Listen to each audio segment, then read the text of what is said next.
Chapter 101. It's real. Rayon. The dark elves all looked confused.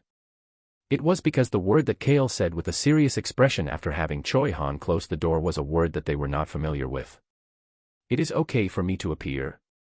The dark elf, Sean, flinched. He heard a young voice coming from next to Kale, but he could not see anything. Ho, ho ho. Sean turned his head after hearing the mayor laughing. He could see the mayor continuing to laugh as if he was shocked while wiping the sweat off of his palms with his handkerchief. Was it for real? Was it really a dragon? He heard the voice one more time. Tada. It appeared behind Kale. Oh my God. Tasha covered her mouth with both of her hands. Why are you not coming out? None of them heard Kale's voice, as their focus was on the face that was peeking out from behind Kale. Rayon only peeked his head out from behind Kale. Kale let out a sigh before taking a step to the side. As he did that, Rayon was slowly revealed to the dark elves. No, this dash dot.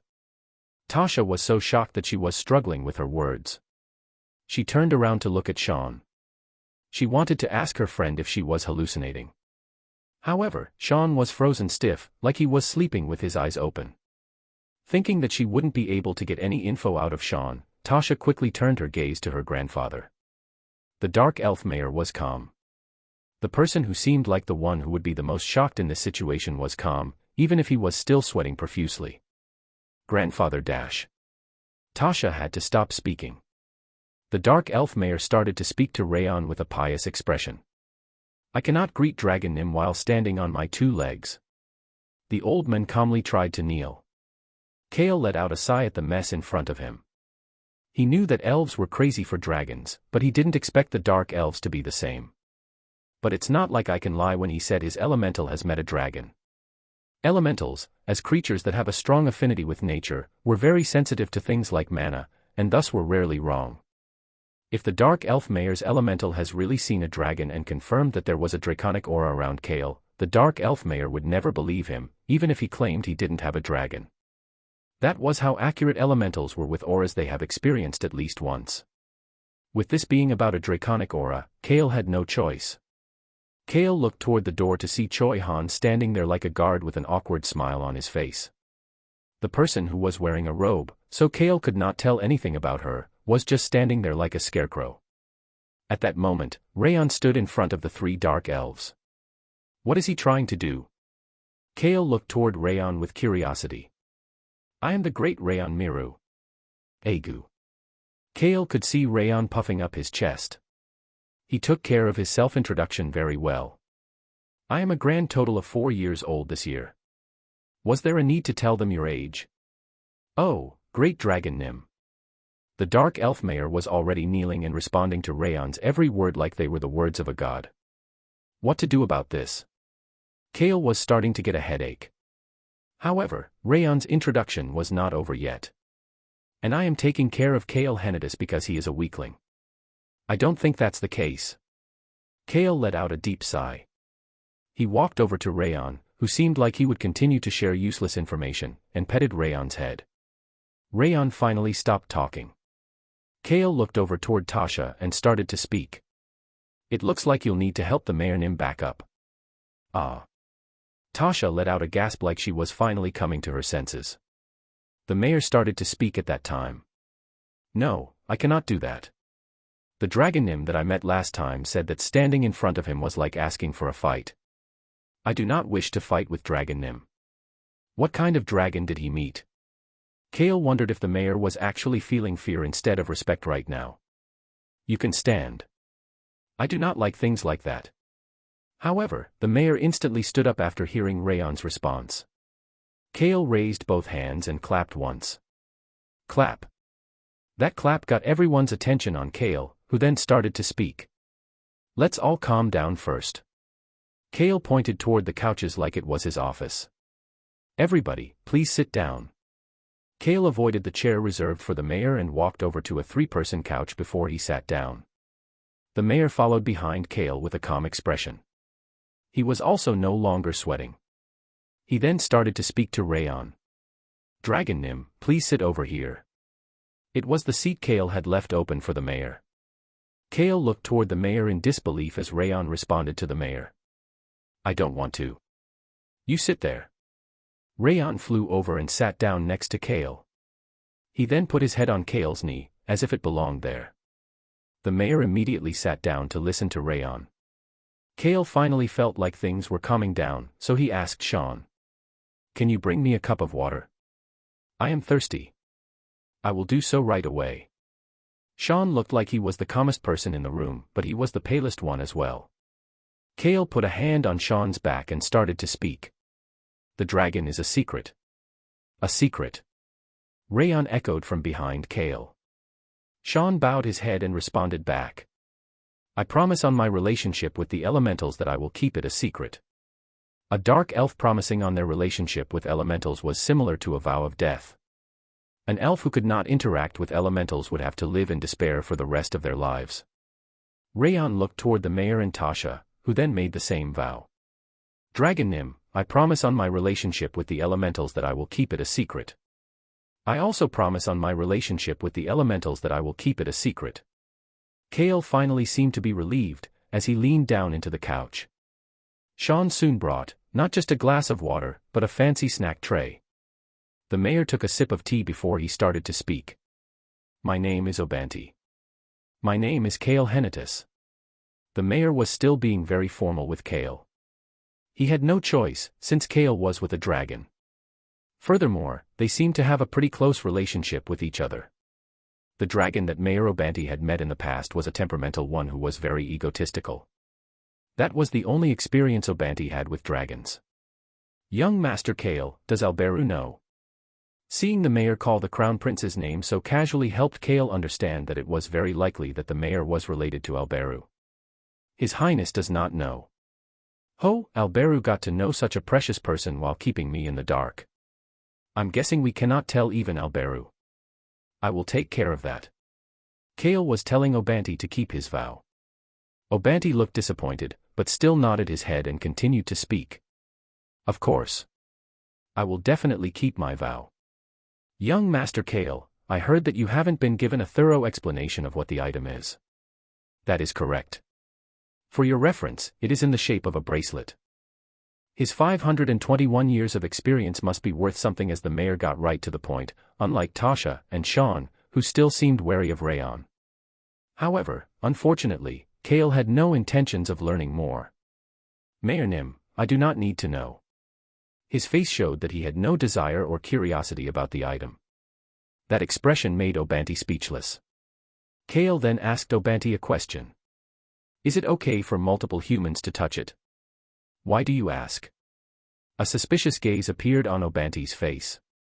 One of the people with me is able to give the god of death's blessing. Obanti's expression quickly brightened. Kale noticed this, so he started to smile as he added on. I hope to bless that bracelet every day until I can hand it over to His Highness. That is why there will be at least 2 people who will need to touch it. I must thank you if it is for that reason. It will reduce the chances of Alberu getting caught. It will also give him an opportunity to escape if something dangerous happens. The excommunicated priestess Cage's blessing was not weak. Even though the Church of the God of Death did not have a holy maiden or a saint, Kale estimated that Cage's blessing was probably just as effective as the Sun God Twins' blessings. Might as well prepare thoroughly. Of course. I will leave it to you, young Master Kale. Obanti explained the current situation to Kale. The item will be completed tomorrow. Then we should be able to leave any time after tomorrow. That might not be possible. Obanti had an awkward expression on his face. Grandpa, did something happen? Tasha, who wanted to leave as quickly as possible, spoke up to ask. Young Master Kale, I don't know if you've heard, but there are 2 times a year that dead mana rises through the sand. The timing of it is always changing to the point that even we only become aware of it as it gets closer. The underground city's ceiling, which was supporting the desert, allowed the dark elves to find out about the dead mana a few days in advance.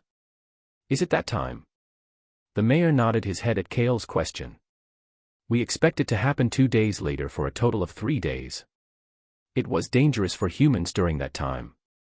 It would be fine for Tasha to cross the desert, but it was better for Kale's group to leave after about a week. Is it in liquid form? It is a gas. That made it even worse, since the dead mana would be floating around everywhere. Not only was it not healthy, it could be seriously dangerous if they inhaled the dead mana into their bloodstream. Kale let out a groan and started to think.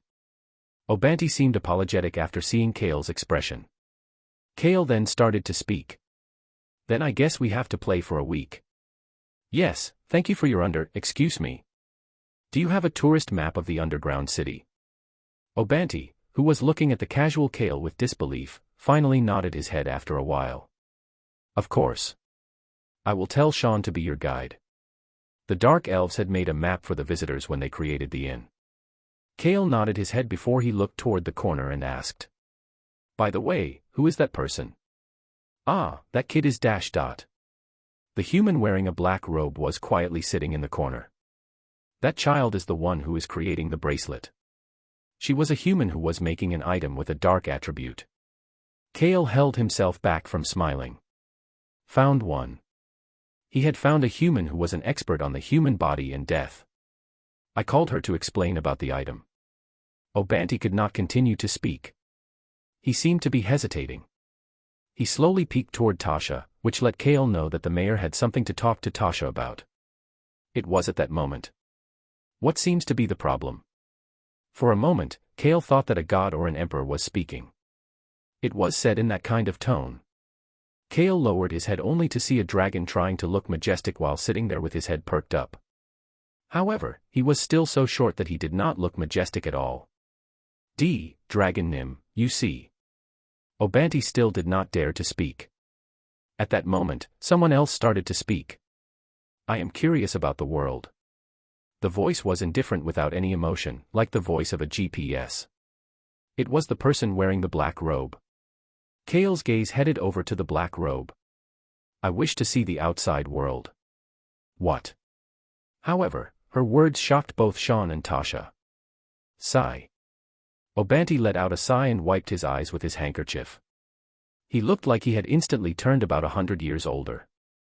Tasha started to speak at that moment. She seemed to know the black-robed person. Mary, what are you talking about? Mary seemed to be the woman's name. Tasha looked toward Obanti with an angry expression. Grandfather. She seemed to be angry, however, she flinched after taking a look at Kale and Rayon. She bit down on her lips, as this would seem like they were preventing someone who wanted to go outside from going out. But it wasn't a lie. Sean started to speak. Mary. You know that it is dangerous. The black-robed woman responded back. That is why I plan to go alone. You definitely cannot go alone. Tasha jumped up and raised her voice. Mary could be in danger even if she was with her, so how could she let her go alone? Absolutely not. Silence filled the room after her outburst. Nobody was able to speak. However, a confused voice filled the room. Why can't she go?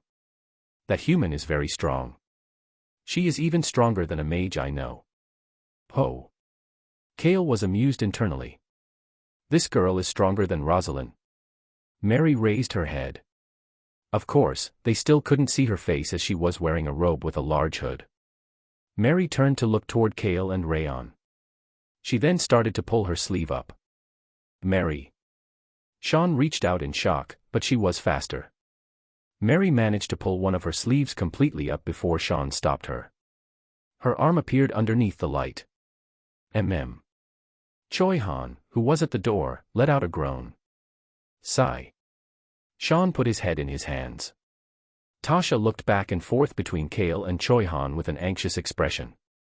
Kale's eyes couldn't help but become cloudy as he looked at the arm that was revealed. The arm and hand that were revealed seemed to be covered in what seemed to be burns or black lines that looked like spider webs. It was a terrible scar that would make anyone flinch. Kale just stared at the injury. He was now certain that she would be able to make an arm for Ron. She was really a necromancer. A black spiderweb human. That was the term that people used for the necromancers in the past. Chapter 102. Mary, you can't do that in front of people you don't know. Sigh. Tasha let out a sigh and grabbed Mary's arm. She then carefully pulled the robe down in order to cover the black lines back up. At the same time, she continued to observe Kale and Choi Han's expressions. Tasha was holding Mary's hand tightly. This, you see. Tasha was unable to hide her anxiety. No, she had been in a state of shock since Rayon appeared, but this was more despair than shock. Tasha. Kale looked right into Tasha's eyes and calmed her down. I don't plan to tell anybody, so do not worry. We are already all in the same boat. Tasha closed her mouth that had been repeatedly opening and closing without making a noise. She remembered what Alberu had said about Kale. Auntie, he may be rude, but he keeps his word. I can't trust him, but I can at least rely on the bastard. In the end, it meant that Alberu trusted Kale, even if he would not directly say that. Tasha started to agree with Alberu the longer she interacted with Kale. At that moment, Mary started to speak. I will also not speak about Dragon Nim. Since I cannot make a vow of elementals, I will vow with my life instead. Kale had a small smile on his face that quickly disappeared. He should not have to worry about Rayon's secret because she put her life on the line. Tasha then heard her grandfather starting to speak. Young Master Kale, do you know about necromancers? I know as much as any other person. Well, he knew more than the average person based on what he had read in the novel. Necromancers referred to people who used dead mana to control dead creatures to fight. They also had scars on their bodies that were impossible to hide, even with magic. Just like Mary's arm they just saw, their entire body is covered with black veins that look like spider webs. The black spiderweb human. It was the side effect of using dead mana that living beings should not be able to use. That might have been another reason that the necromancers were hunted down, in addition to their use of corpses to fight. They were deemed to be useless. But there were no useless occupations in the world. Everything had a time and place that they would be useful. My name is Mary. Mary started to speak again. I am 25 this year. She introduced herself following Rayon's style. Kale quietly listened while Rayon was looking at the black robe with curiosity. I have lived in the city of life for the past 15 years. I remember running away into the desert with my family when I was 10 years old. The necromancer Mary was, as expected, one of the people who ran away from the village. That is the only thing I remember. Kale was not able to understand what she meant right away. We found Mary 15 years ago on the day the dead mana rose to the surface. Kale turned his head to see Sean continuing to speak with a stiff expression. I was the one who found her. Sean recalled what had happened 15 years ago. As we mentioned before, dead mana rises into the land of death twice a year. We go up to the surface every night when we know that the time is near in order to quickly bring down any humans who are running away into the desert. Since most of them are malnourished, even the slightest amount of dead mana can be critical. But we cannot get everyone. Tasha started to frown as she added on. Tasha was there when Sean found Mary. 15 years ago was when the highest amount of dead mana came up to the land of death. It was the most we have ever seen in the past few hundred years, at about 20 times the norm. Kale could imagine what it was like, as well as how Mary had become a necromancer. He then started to speak. That must have been where you found Miss Mary. She was found in the land of death with 20 times the normal amount of dead mana, when even the smallest amount would be deadly for humans. Yes. She had absorbed a significant amount of dead mana by the time we found her. But she managed to survive. Sean tried to answer, but someone else answered first. It was Mary. Yes. I managed to survive, even though it was extremely painful. Kale could not sense any emotion in Mary even though she was saying it was painful. It felt like all of my veins were popping. In order to survive, I needed to learn to control the dead mana while dealing with the intense pain going through my body. When given with the options of being a black mage or a necromancer, I chose to become a necromancer. The 10-year-old Mary needed to become a necromancer in order to survive. That is why I am happy that I am in less pain. Tasha lowered her head like it was difficult to listen further. In less pain. Mary phrased it like this because necromancers lived a life of pain for absorbing dead mana that God did not allow for humans. However, I have no memories of my life before that. Kale now understood what she meant when she said running away into the desert was all that she remembered. I was running across the desert. My family members started to fall one by one behind me, but I continued to run. That is the only thing I remember. I don't remember where I used to live, nor even the faces of my family members. Mary remembered just one thing. Mary, keep running. Don't look back, just run. She only remembered her mom's voice and the feeling of the sand underneath her feet as she continued to run. She was only able to remember her name thanks to her mother's voice. I have been in pain, but I have been happy and very thankful. The emotionless voice continued to speak. Mary was happy and thankful to be here in the city of death, no, the city of life. She was also thankful for Obanti, who was trying to keep her in the city, as well as Sean and Tasha, who had saved her and continued to look after her for the past 15 years. However, she heard her mom's voice every night. I know that humans do not like necromancers, but I am still curious about the human world. The majority of the people in the city called the human world hell. They also said that humans despised necromancers. But she was still curious. No, she felt empty inside. I don't want to bring harm to anyone, so I will go alone. This forgotten first 10 years of her life continued to haunt her and cause her pain. That was why she wanted to figure out what happened during those first 10 years. She wanted to recover her memories, and something was telling her that she needed to go to the human world to do that.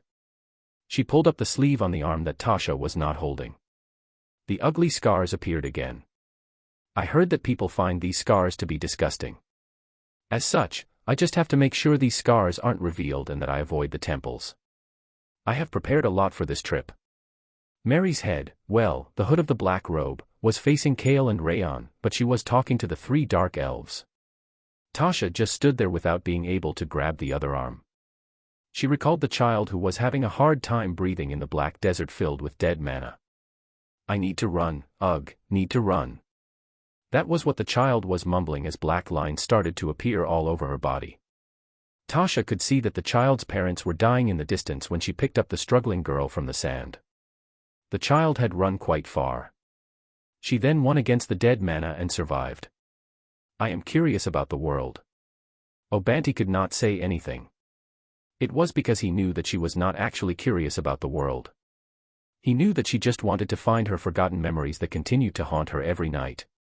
At that moment, he could see something starting to move. It was Rayon. Rayon flew toward Mary and stopped in front of her. He quietly looked at the black robe for a while before starting to shout. You are amazing for managing to live. Of course, you are not great and mighty like me, but you are still amazing. Kale agreed with Rayon. He started to speak in a calm tone that was very different than Rayon's excited shout. You are amazing. It is fine as long as you manage to live. Right. I accept that you are a slightly amazing human. However, Rayon had more to say. However, if this weak human somehow got as strong as my front paw and went off on a journey while saying he was not going to get hurt, yet came back hurt, I would destroy this world. Isn't that too much? Shouldn't you heal me first? There were a lot of things Kale wanted to ask, but he was unable to say them out loud. It was because he agreed with Rayon to a certain degree. Mary also did not want the people around her to get hurt. That was why she understood Rayon, as well as the Dark Elves, on why they did not want her to leave. That was why she had waited for 5 years after turning 20, but she was still curious about the world. That is why I will not go until I get permission. Once I do go, I will definitely come back within 1 year without getting caught by anyone. She sounded very serious as she said that.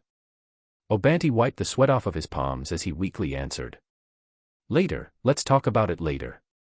She was the only necromancer in this city, no, the entire western continent. Obanti was the one who had opened that path for her. He could not bear to watch her die, so he took out one of the relics he had found in the past and gave it to her. Yes, sir. I understand. Obanti turned his gaze to Kale and Rayon once Mary answered. I will let you know when the dead mana is gone. Please let us know if we can do anything to help make your stay during this time better. Thank you very much, Mayor Nim. Kale shook hands with Obanti before getting up. Sean and Mary got up as well. However, there was one person still sitting down. Tasha. Tasha got up in shock after hearing Obanti call her name. She seemed to have a lot weighing on her mind. Kale ignored this and headed out of the mayor's office. Rayon returned to being invisible while the Dark Elves and Mary pretended not to know anything.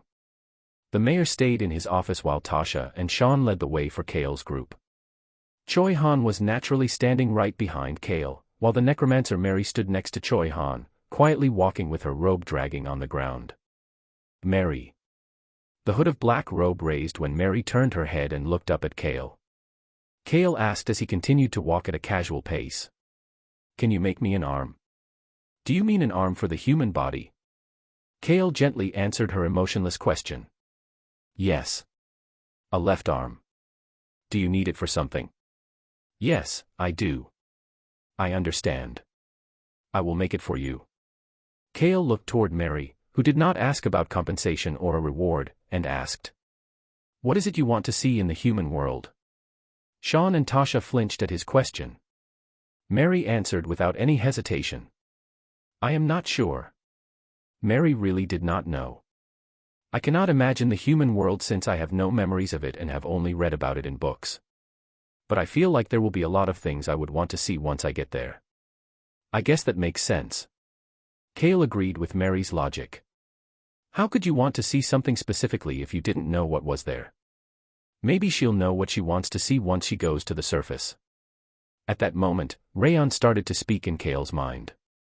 I understand that feeling. There was nothing Rayon wanted to see while he was in that cave for 4 years. It was because he had not seen anything yet. He just wanted to be free. There was nothing else he was looking forward to. She is an amazing human. Rayon continued to praise the necromancer Mary since earlier. She seems like a good person. It was Rayon's appeal to Kale that he wanted her to go with them. He wanted her to see the world. Of course, she is not as good as you, weak human. But she is like us. She is a good person and has managed to live through such pain. She is an amazing human. Kale pretended not to hear Rayon, as usual. 2 days later, Kale was laying down on a couch in the restaurant of the inn while staring up at the ceiling. This is no joke. Rumble. A loud noise accompanied what felt like an earthquake. However, it was not too severe. Young Master Nim, it looks like the dead mana is about to rise. Seems that way. Kale took a sip of the lemonade Ron handed him. This underground city even had lemons. They had every kind of fruit down here. Beecrox made some ice cream and put it on the table in front of Kale and the invisible Rayon. The innkeeper was looking at Beecrox like he really wanted to hire Beecrox as the inn's chef. I am getting restless. Kale ignored Rayon and looked toward the inn door. Beecrox, go bring me another cup of lemonade. Excuse me. Young Master Nim, I will do it. Beecrox asked in confusion, while Ron stepped up to say that he would do it. They heard a small bell chiming as someone entered the inn. Ron, you sit down. It was a person completely covered in a black robe. Mary had entered the inn to visit Kale and walked over toward him without any hesitation. Beecrox, go bring a cup of lemonade for our guest. Beecrox looked toward the completely covered person with confusion. Kale continued to speak to help Beecrox understand. This is the person who will make your father a new arm. Beecrox stiffened up. Even Ron, who had his usual benign smile, couldn't help but change expressions. Kale looked toward the black robe in front of him and got right to the point. Mary. Kale liked free things, money, and taking things from people, but he was not a full-on scam artist. He, as Kim Rock-soo, believed that he needed to appropriately reward people who did good things for him. Kale planned to give such a reward to the person who would make a new arm for the dual dagger-wielding assassin, Ron. She deserved a good reward for helping out one of his people. I will give you a place to stay for 6 months. All right.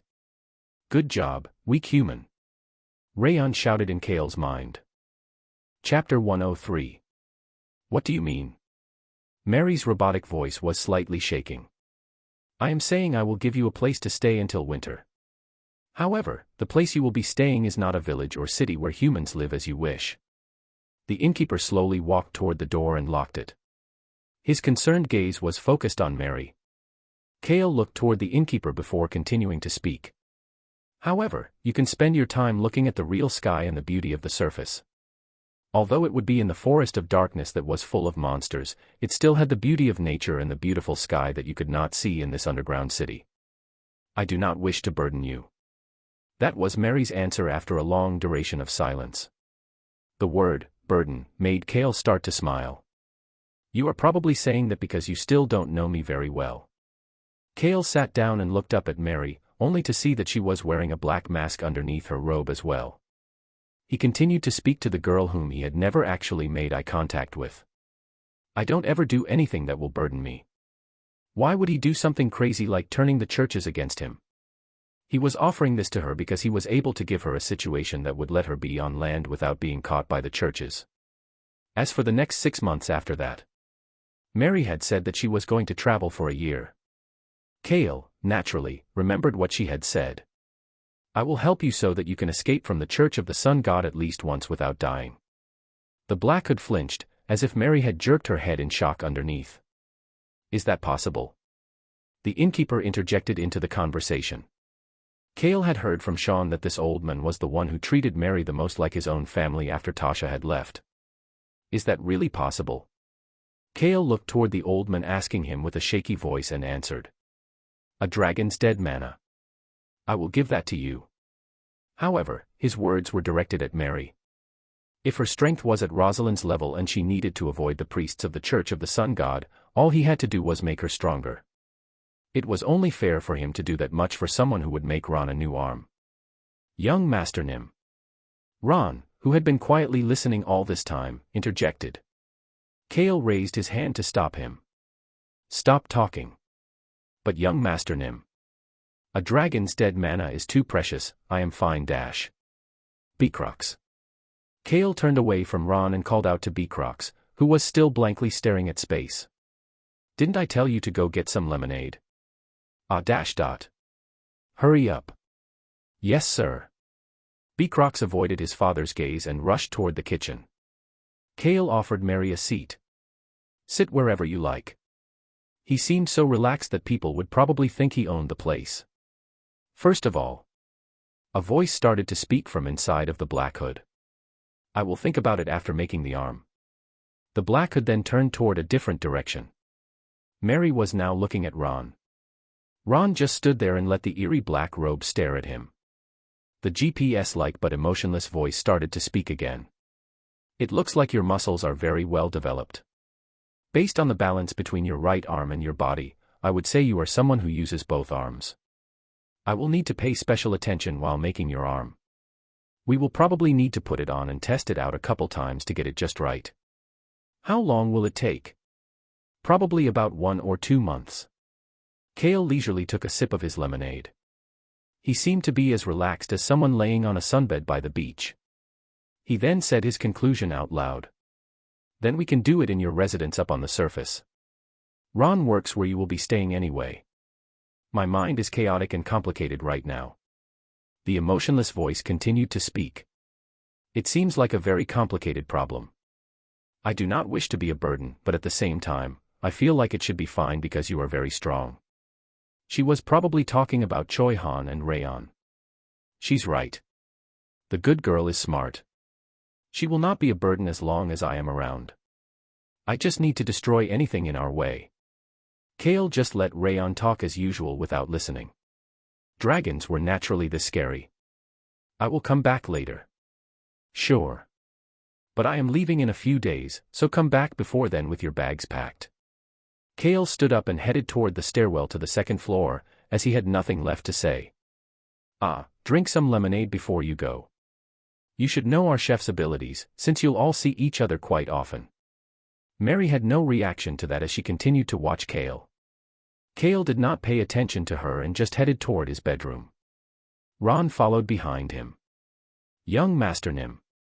It was rare to see Ron like this, without his benign smile. Who is that person and what is going on dash dot? Ron. Kale arrived in front of his room and turned the doorknob.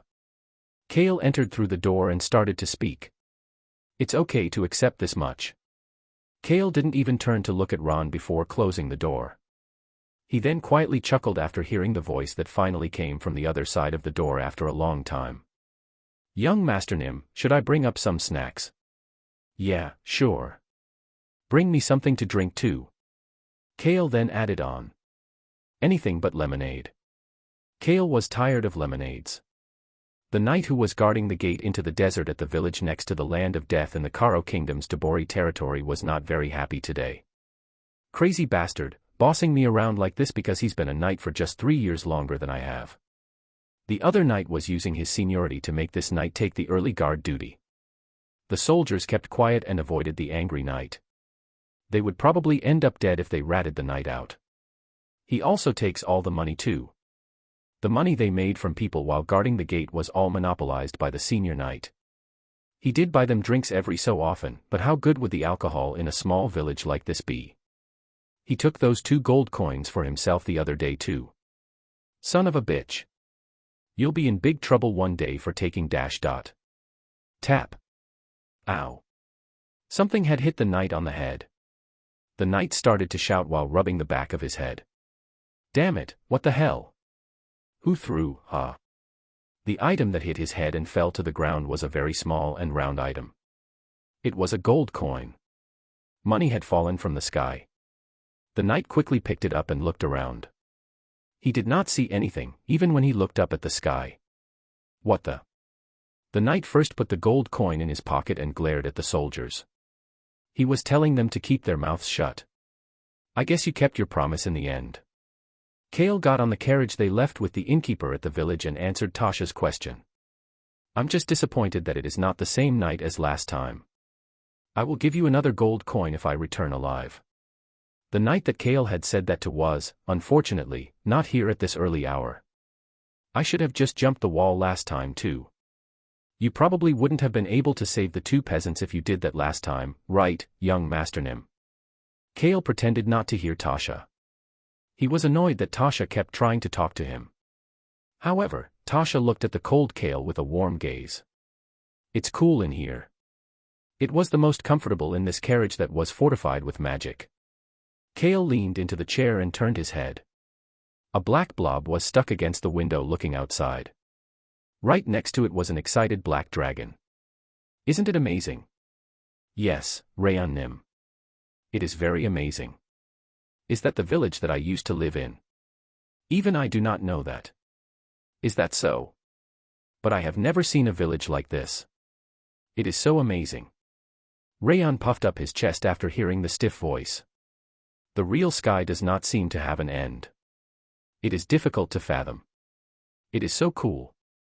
You can look forward to the night sky as well. That is even cooler. It is the coolest if you see it at our house. I will also take you around the forest of darkness. Thank you, Rayon Nim. Kale turned his head away after seeing Rayon and Mary chatting with each other. Why are you looking at me like that? Tasha was looking at Kale with a gaze full of admiration. Kale turned away from the very awkward gaze and shouted out the door. Let's go. The carriage started to move. Kale pulled up his sleeve and pointed his wrist toward Cage. Miss Cage. Cage, who was sitting next to him quietly, cautiously reached both of her hands out and gently placed them around Kale's wrist. She then started to speak in a friendly voice. Bring forth the power of death to bring death and despair to those who wish to harm you. Your enemy shall wander in the darkness for eternity and will not be able to stop you. Your enemy will lose their eyes, their legs, their hearing, and their senses as they wander aimlessly for all eternity. Kale just quietly looked outside while listening to the vicious chant. An eerie feeling surrounded his wrist, well, the bracelet on his wrist to be specific. I am finished. Cage, is the blessing of death always like this? Cage responded back in an excited voice. Of course. It is a blessing from the god of death. Did you expect it to be gentle? That was the correct answer. Kale was worried that the bracelet might become a cursed item after being blessed like this for a few days. However, that would likely just benefit the crown prince even more, so he just let Cage continue to bless the bracelet. Are there any stronger blessings? I plan to increase the strength of the blessing every day. I see. She really was a crazy priestess. Kale was relieved and continued to stare out the window as the carriage continued to move toward the capital. Is this my room? Yes, sir. You can stay here tonight, young Master Nim. Kale avoided Tasha's overly thankful gaze. Kale's group was staying in the same inn at the village near the capital, like last time. Kale opened the door to his room. Click. And then, bang. He closed the door right back with a bang. Kale looked toward Tasha, who was smiling. Kale let out a deep sigh before opening the door again. He slowly dragged his feet as he entered the room. Tasha quickly closed the door behind him. At the same time, a familiar voice started to speak. This is not your room. Of course not, Your Highness. The Crown Prince, Alberu Crossman, was smiling at Kale. He had a fancy feast prepared in order to greet Kale. I did not know that you would come all the way out here to meet me. I am in a bit of a hurry. Hurry. Kale looked toward Alberu, who casually added on. Tunka became the commander-in-chief of the Whipper Kingdom. Tunka's group had started to move after laying low for the past few months.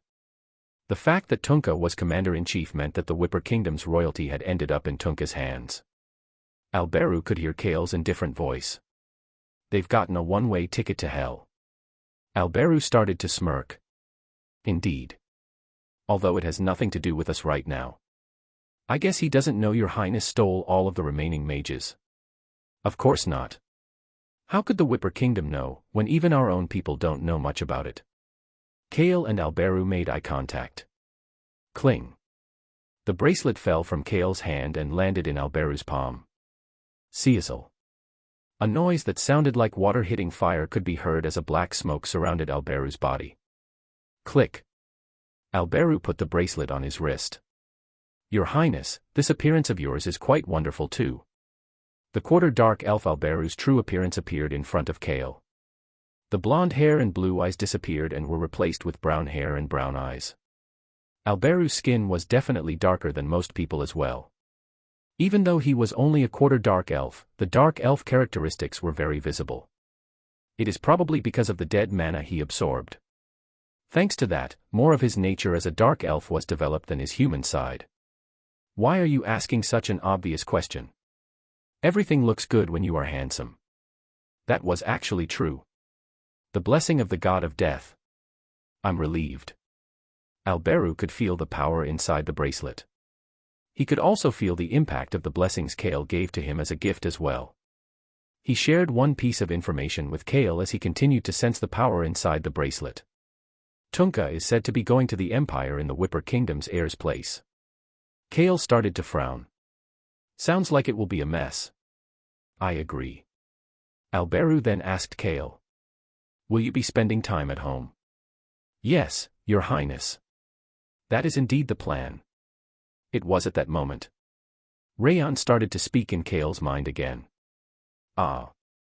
Talking about that idiot Tunka made me remember. The seed is starting to sprout.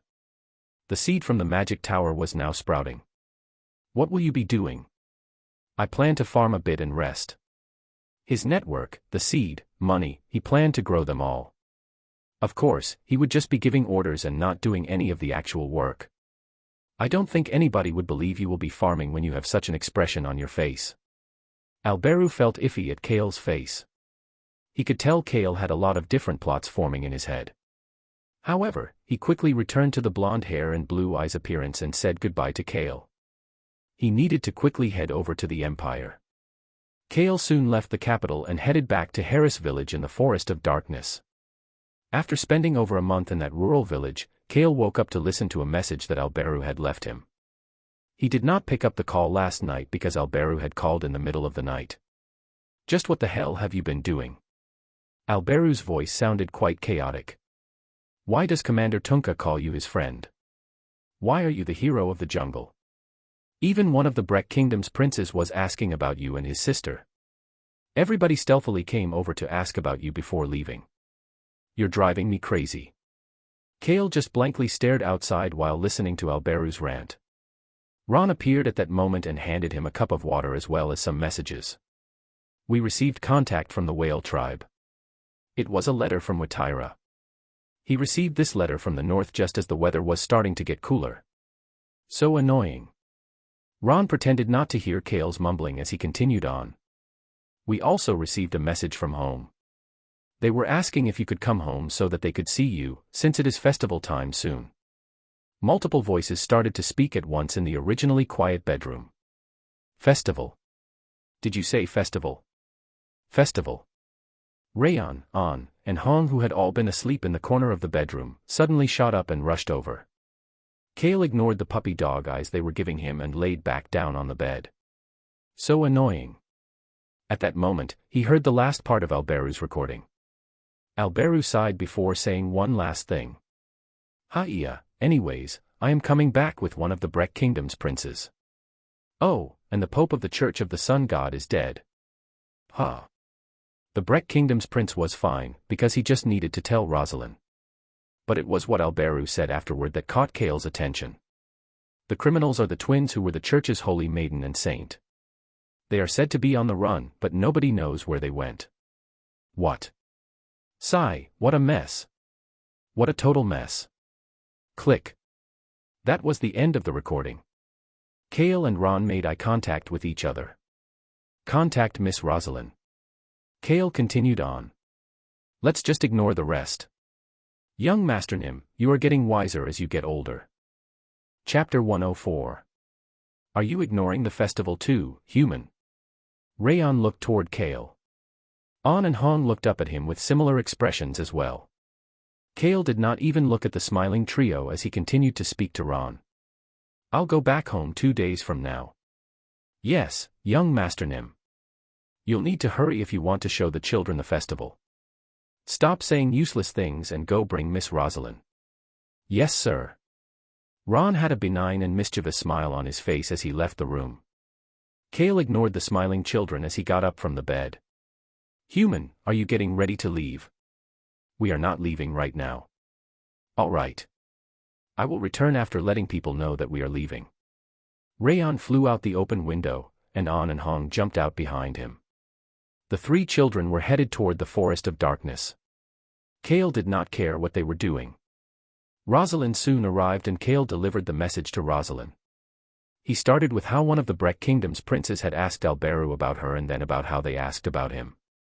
He then told Rosalind that Alberu was returning with that prince. Miss Rosalind, I asked you to come so that I could share that news with you. Once he was finished, he could see Rosalind smiling gently. It must be the 4th prince. Is that so? He's a total bitch that probably left his courage behind in a dragon's lair. Leave what where? Kale had never heard Rosalind talk like this before. He whined about everything ever since he was a little boy. Really? He played along for now. Yes. That was why I always nagged at him. He might not have known because he was a prince, but we don't live in a world where you can get what you want simply by whining. Rosalind had a refreshing smile on her face. That is why I taught him about the world. Kale wondered what she might have taught him. He felt like it would have been very scary. Anyways, whether it is the 4th prince or someone else, I will take care of it. Kale found the words, take care of it, to be scary, but decided not to ask for details. He knew that she would take care of it properly. It was at that moment. Knock knock knock.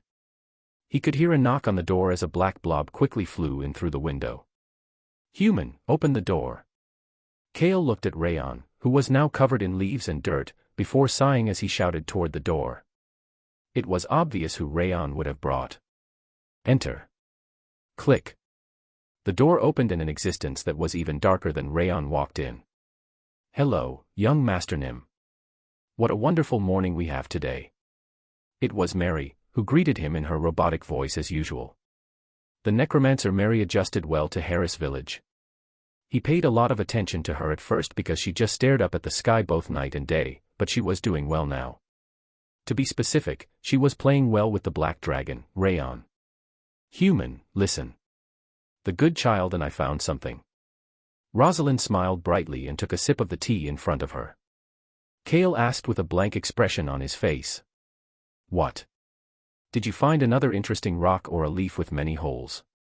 Rayon had shown Mary around the forest of darkness. Kale felt iffy about Mary learning about the surface world from Rayon, but let it be because it was annoying to deal with it personally. Rayon reported to Kale every time they saw an interesting rock or leaf. Kale recalled how excited he had been at first, thinking that Rayon had found some treasure. No. But it was just something pretty similar. If it was something similar to a rock or leaf, Kale thought it was probably something like dirt. He just nodded his head and pointed to a seat for Mary to sit. Mary dragged her black robe over and sat down as Rosalind offered her some snacks. Rayon continued to shout as that happened. Yes. We found some bones. Bones. There seemed to be hundreds of them. Kale turned his gaze over to Mary. There seemed to be at least 200 corpses in there. The majority of them seem to have been buried intact, as the bones are in very good condition. It seems to have happened within the last 2 years. Choi Han thinks that they were fighting and killed each other in the Forest of Darkness. Mary used the dead monsters or animals she found every so often in the Forest of Darkness to practice her necromancer abilities. Mary, however, did not use any human or elven corpses. I will need to put the bones together in order to know for sure, but it seems like it was a battle between land monsters and flying monsters. Rosalind could see that Kale's expression quickly changed and that the corner of his lips was twitching. Human, can the good child use those bones? Rosalind's expression became odd. Rayon and Mary reported everything that they found in the Forest of Darkness to Kale before asking if they could use it. She will use it cleanly. I promise I will not break it. Kale lifted up his teacup instead of responding to the combination of the black dragon and the black robe. He was about to take a sip of tea when he suddenly thought of something. Why didn't I think about that? He couldn't drink because the corners of his lips continued to twitch as he held back his laughter. He finally gave up drinking his tea and asked Mary. Were the flying monster bones in good condition? Yes, sir. I will need to put it together and restore some broken parts, but they seem to be in a pretty good condition. How many? There are fewer than the land monsters. I guess there are around 70 of them. Size? They seem to be mutant monsters. Are they the size of wyverns? They are a bit smaller. Mary didn't know why Kale was suddenly talking about wyverns, but she still answered properly. Kale could feel his heart beating quickly at her response. The North's Wyvern Knights Brigade. Kale had worried about how to deal with the wyverns in the future. It would cause a lot of damage to the territory if he used the attacking ancient power or magic. Mary. Yes, sir. Are you thankful to me? I am very thankful. Mary didn't think Kale's question was odd as she answered. Her voice was emotionless, but she meant it. Even though she was not living in a human village nor at the Karo Kingdom, Kale let her go to the Henadis estate every so often and allowed her to enjoy the beauty of the surface in a peaceful environment. She felt like she would miss the beautiful night sky, the blue sky, the vibrant natural environment, and even this house in the future. Good. Then I'm sure you'll want to return the favor if I am in a difficult situation. Kale was smiling gently. Rosalind, who was watching this unfold, felt iffy about what Kale was saying, but the problem was that she was the only one who felt this way. Yes, sir. I definitely want to return the favor. A bright smile was on Kale's face. Then come to the Henadis territory once in the future when I call for you. Of course. I want to come back here all the time. An image was being created in Kale's mind right now. He maintained that image as he responded to Mary. Practice with the monster bones as much as you want. However, you know you need to return them to me before you leave, right? Of course. I will make sure they are cleaned and return them to you before I leave. Human. I knew you would let her use it. Rosalind was looking at him with a, what kind of deal is this, kind of expression, but Kale was still looking at Mary, who was about to leave with Rayon. Can a flying monster corpse fly? Yes, sir. However, this is my first time using flying monster bones, so I will need a lot of practice. If the North had the Wyvern Knights Brigade, Kale was imagining how he would respond in the future. A Flying Skeletons Brigade. Isn't the name cool? Kale could feel his heart beating quickly. There was one other thing that was making him so excited about it. He suppressed his excitement as he gently added on for Mary. Mary, let me know when you get used to working with flying monsters. Yes, sir. I will be on my way now. We will be back quickly, human. Mary and Rayon left the room. Kale looked at Rayon, who was flying toward the forest of darkness through the window, and started to think. A dragon should destroy wyverns, right? Kale had that adult dragon corpse on him. He had a full set of dragon bones that he had found in the forest of darkness. Kale became excited thinking about the dragon bones and flying monster bones making their grand appearance in the future. Just thinking about him made him feel happy. Miss Rosalind. Yes. Rosalind responded back to Kale's mischievous expression with a stoic face. She was thinking that the person in front of her was a really good person, but had a tendency to have these odd thoughts every so often. How is the strength of the Breck Kingdom's military? Excuse me. What I am about to tell you is extremely confidential. Rosalind could see the mischievous expression slowly disappearing from Kale's face. Alberu was not the type to travel with a foreign kingdom's prince without reason.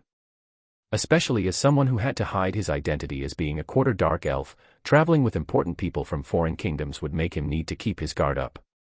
What Alberu was doing right now was probably testing out to see if the Breck Kingdom and the prince were decent. You needed to be careful about sharing important information. He was observing the Breck Kingdom's prince right now to see if he was decent enough for Alberu to initiate his plan.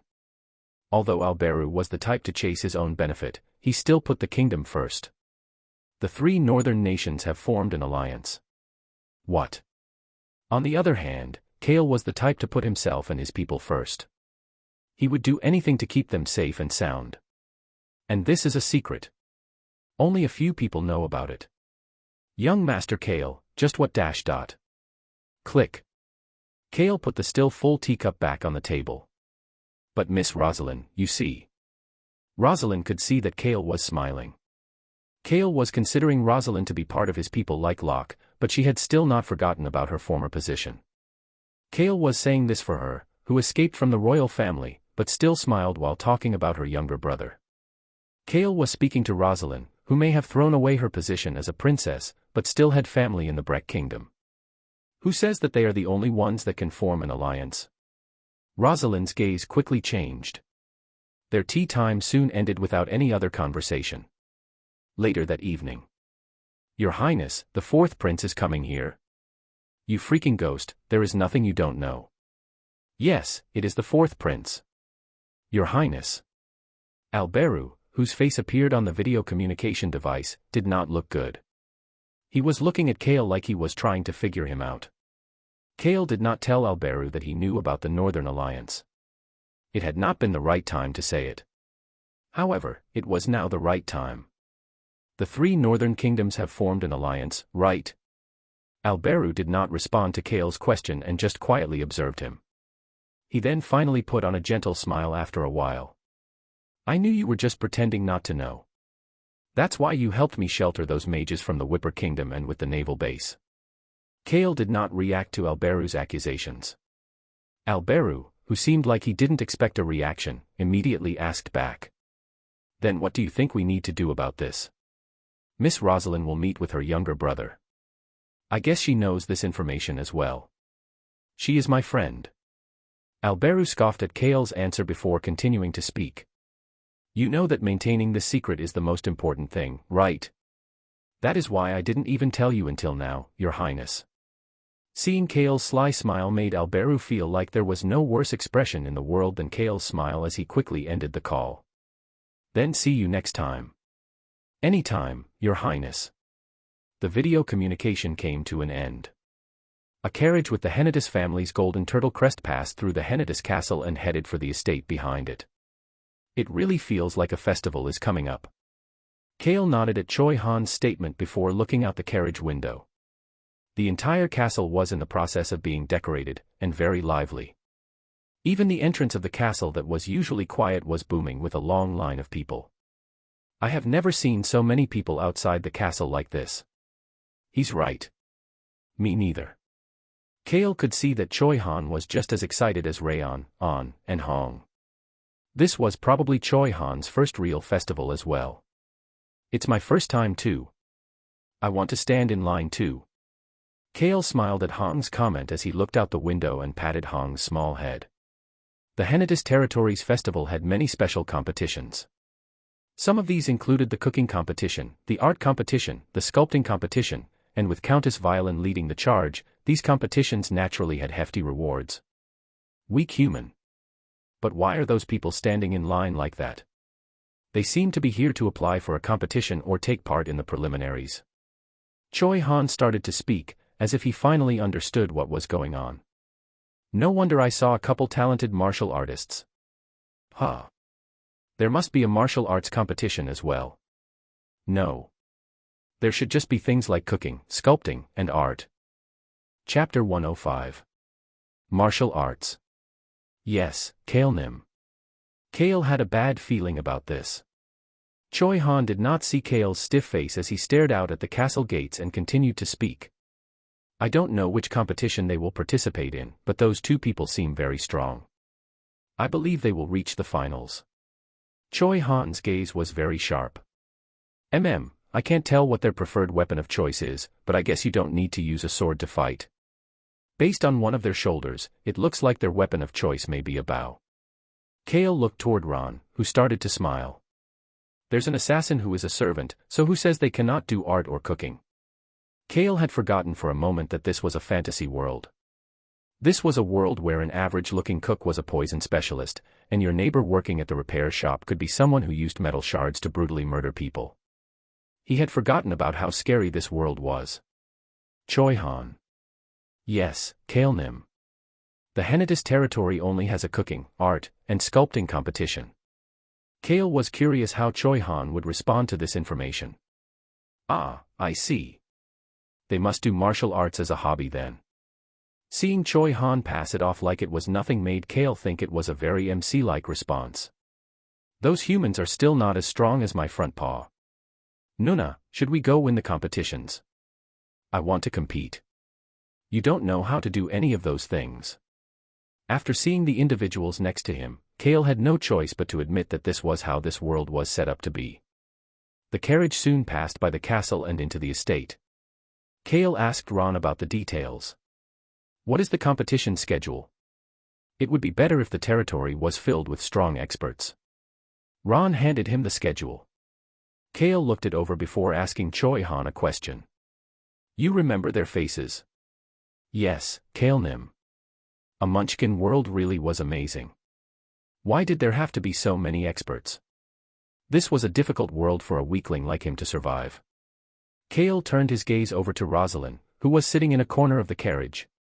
She had not said anything since he had told her about the Northern Alliance.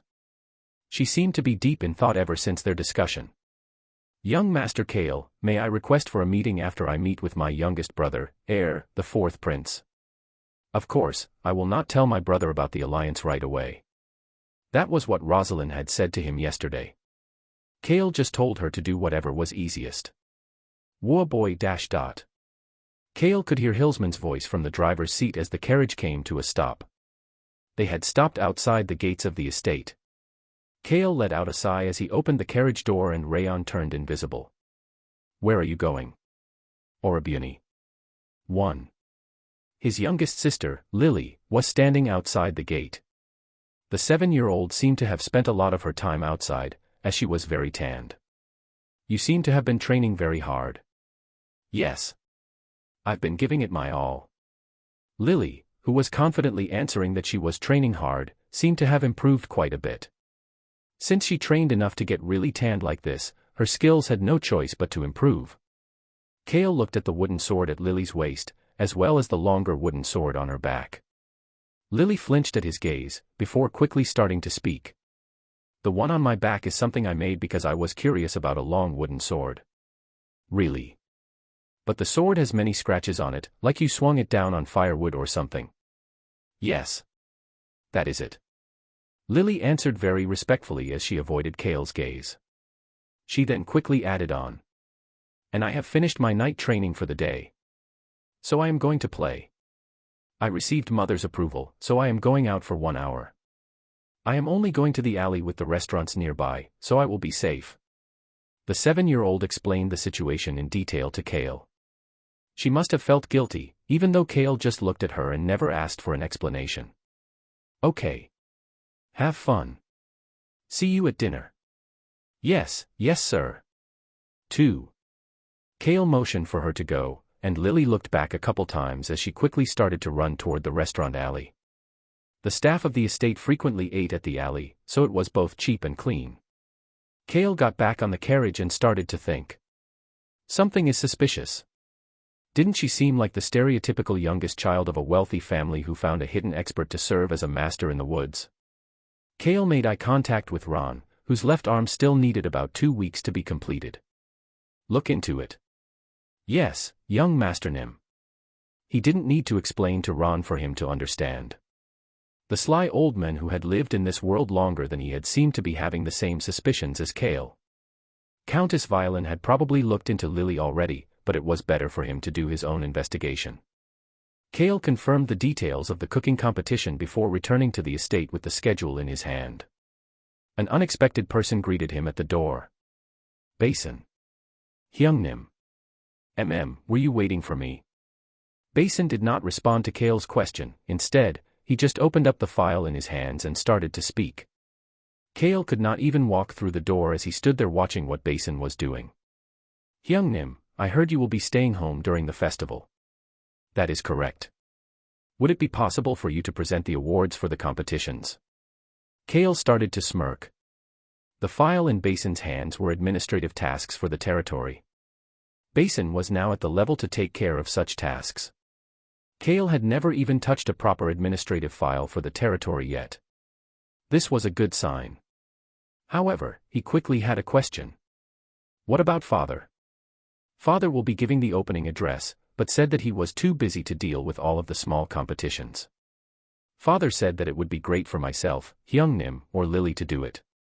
And Mother? She is the commissioner, so she will be giving the commissioner's award, but you will be presenting the awards to the winners. Why don't you do it? Kale didn't feel like doing it.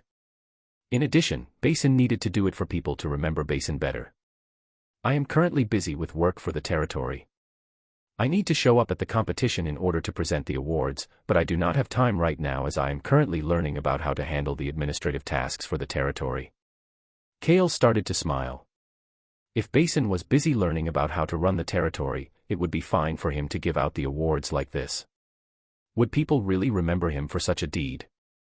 Basin needed to learn properly so that he could take care of everything in the future. All right, I will do it since you are busy. You will need to study hard in order to be responsible for half of the territory's administration in the future. Since Lily is working hard to lead the military side. You are very reliable. Kale patted Basin's shoulder and cheered him on. Basin responded back with a sincere expression, as if he had made up his mind about something. Yes, Hyungnim. Please trust me and leave it to me. Of course. This territory is for you and Lily. Kale put on a happy smile for once and nodded his head. Don't push yourself too hard. I will be heading in now. He walked past Basin and headed into his chamber. His stride was both relaxed and light.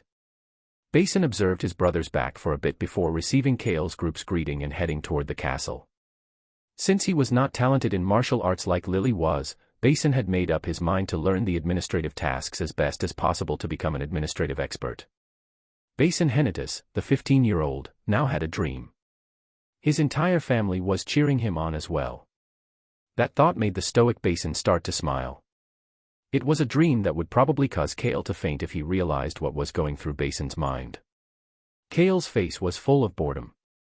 It was even close to exhaustion. Why don't you stop with that face? You have the same expression, Your Highness. Crown Prince Elberu was looking at Kale with a similar expression. They were tired of each other after seeing each other via video every day. However, they still needed to talk to each other because there was work to be done. The fourth prince said he will take 3 of the royal knights and head to the Henitus territory. I am leaving the empire tomorrow, so you can assume that he'll leave around the same time.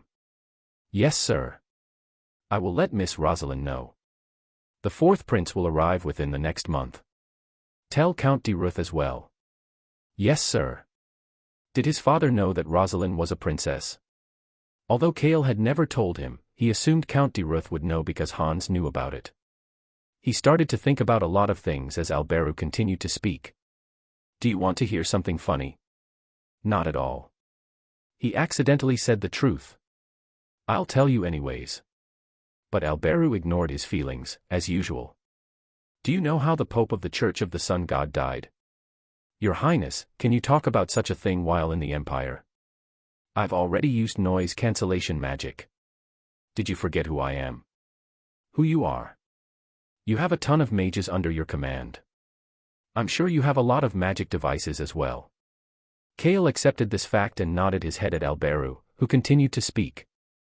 Once the Emperor announced the start of the festival, the Pope gave an opening address since the festival was related to the Sun God. The location for it was in front of the imperial capital's Sun God temple. Alberu put on a bitter smile thinking about the incident. The Pope was at a platform that was lower than the Emperor yet higher than the Imperial Prince, who was next to the Emperor. It was made that way to give face to the Pope. That was not something to smile bitterly about. There was a different issue. That platform went flying. What? The temple and the platform all went flying. Kale suddenly thought about Heist Island 5. An explosion. You're so sharp. Yes, an explosion. Crazy. Kale almost said that out loud. At the same time, he was confused. He thought that the Imperial Prince would have done it, but the Imperial Prince would not do something so obvious. Also, didn't Alberu already say that the Holy Twins were the culprits? It was similar to what happened to us. The term, us, made Kale's expression change. The only thing Alberu could be referring to was the capital's Plaza Terror incident. The Holy Twins and individuals wearing black outfits, as well as magic bombs that were similar in strength to the ones in our capital. Are you getting a sense of it now? Kale quietly sat there with a stiff expression. Alberu continued on like he understood what Kale was thinking. I managed to live thanks to a mage's shield, but the believers in front were massacred. It was not only the Pope that was killed. I will definitely find and destroy the organization that did this. It meant that they planned to do the same thing in our kingdom. Alberu still had not forgotten about that mage. It was a different mage this time, but I will definitely find that mage and punish him. Your Highness. Yes. That mage is no longer in this world. What? He is dead. Kale avoided Alberu's gaze. Did you kill him? I didn't do it. That was the truth. Although Choi Han cut off both arms and made Retica go blind, he was not the one to kill him. That crazy swordsman was the one who killed Retica. Hiya. Kale could hear Alberu's deep sigh, but chose not to care about it. He had enough to worry about even without it. Something is fishy about the Sun God twins and the magic bombs. However, he had no way to find out. It was a new incident, so he had no way to know anything about it. He also couldn't send Ron or anyone else to go find out about it. Most importantly, Kale just hoped that he would not get dragged into it. Let me know about such things in the future. Will do. Kale had no problem answering casually like this. Alberu started to get a headache. He sighed as he continued to speak. Contact me when the fourth prince arrives. The fourth prince seemed to be calm and respectful. I'm sure you'll like each other. But she said he was a total bitch and a winner. Kale thought about Rosalind's words as he nodded his head. The two soon ended their conversation. Kale put his video communication device in his magic bag, as they would not need to chat for a while. The next day, Kale was sitting on a platform looking down. Down below was a large area with spectators sitting in a circle. Kale, who was sitting at the highest platform, opened up the paper in his hand. Is the competition starting now? Kale nodded his head at Rayon's question. A different competition would take place every day starting today. Human, will we go to the night market later too? Kale had taught Rayon about money this morning. Will you buy me everything I want to buy? Kale nodded his head. It would not be expensive to buy Rayon things from the night market. Kale could hear Rayon snickering in his head and looked down. The kittens, An and Hong, each had a necklace with a pouch on it. It was a pouch with their allowance. Mary, who was wearing her black robe, had a black pouch as well. Her allowance was in this pouch. I'm a really generous person sometimes. You are right. You are a very good person, human. Kale, who said something which would make Rosalind be shocked again, reached his hand out toward Choi Han and Ron. There was a piece of paper in his hand. So, it is these three people. A cook, an artist, and a sculptor. Choi Han started to explain in order. A former knight, an archer, and an assassin. My goodness. Kale could not believe it. Chapter 106. A former knight, an archer, and an assassin.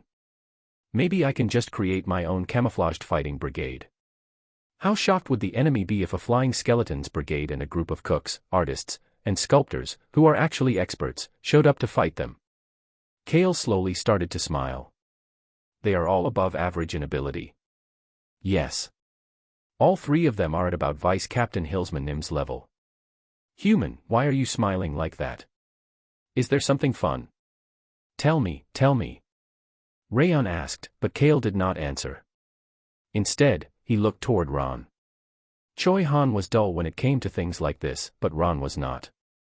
Ron started to smile as soon as they made eye contact. Young Master Nim, isn't this territory a better place to live than you expected? Seems that way. Count de Ruth was currently in the process of fortifying the castle wall ever since Kale told him about the Northern Alliance. It was a large-scale construction using Mueller's blueprints. Furthermore, his father was busy increasing the number of soldiers, as well as their skill level. Of course, he was not taxing the citizens of the territory to do that. If he was, would they all come here to celebrate like this? Count de Ruth was putting his own money to work. However, it did not seem like it was enough yet. Very good. Kale leaned his body into the very soft couch. He was in a position that would make it easy for him to fall asleep, however, such a position was fitting for Kale. Yes. That man over there is the archer. The art competition was currently underway. It was more like an event than a competition though. The artwork went through a first round of judging before the second round was conducted in public to determine the winner. The qualifiers from the first round were showing off their artwork of the stone mountain and quarry behind the Hennidas castle. There would be a winner from this event. Kale turned his gaze to the archer artist that Choi Han had pointed out. The short-haired man with a long beard jumped up and started to swing his brush in the form of an X on the easel. Not this. Why am I so terrible? How could I call such trash art? My hands are crazy. The paint flew everywhere as the man clenched his hair. I am trash. Art is not something like this. Kale started to think while looking at the painting. But it is really good. Kale looked toward Choi Han, who avoided his gaze. Choi Han could not make eye contact, but still started to speak. He is quite sensitive. He has been in the territory for the shortest amount of time, at only 3 months. They say that he built a house next to the white tree at the top of the slums, saying that it is the source of his inspiration. What is the source of his inspiration? Kale looked down to see An and Hong meowing in laughter. The man-eating tree located in the slums where Kale had earned his first ancient power, the indestructible shield. That tree had turned white with blue leaves thanks to Kale. This isn't it. I can't show this trash to people. Kale started to speak to Ron. Let's pass on that guy. The white tree in the slums reacted to Kale because he was the owner of the indestructible shield. So, what if the tree was to react to Kale when he went to visit that archer? I may end up becoming his muse. He had a bad feeling that something like that would definitely happen. What about the sculptor? Will they come to the preliminaries tomorrow? No, Kale Nim. Then. They did not make it through. Choi Han contemplated for a moment before continuing on. They came in last place. They seem to have no talent for sculpting. But they are skilled in assassination. Ron interjected and asked Kale. Young Master Nim, should I reserve a restaurant? Yes. Kale debated whether he should go see the chef first as he leisurely watched the art competition. Of course, it didn't need to be said that he sighed at the artist archer who called himself trash before running out of the area. Or a beauty. Lily's pupils were shaking. Kale just ignored this and entered the restaurant called, A Place of Warmth. Welcome young Master Kale. The son of the territory's lord had visited. It was only natural that the chef came out to respectfully greet him. The old man in his 70s was fit, but the years had definitely taken a toll on his body. Kale was shocked when he had learned about this old man, but did not find it to be weird. I will guide you to your reserved room. The restaurants in front of the castle frequently prepared a separate room for when the staff at the castle brought guests over. Kale made eye contact with the old man, who could see Kale quietly looking directly at him. Lily seemed very nervous as she looked back and forth between the chef and Kale. Finally, Kale reached his hand out to the chef. It is my honor to meet my mother's teacher. What? Lily was shocked as she looked at the chef and started to shout. Master, you are mother's teacher, ah. Master. The word she subconsciously said made Lily cover her mouth with both hands. Lily started to roll her eyes around the room while trying to figure out what to say, when she saw that her brother was smiling. She was caught. It was a secret from the family. No. However, Lily did not know that Countess Violin had known about her master a long time ago. I came because I wanted to meet my mother's teacher and my sister's master.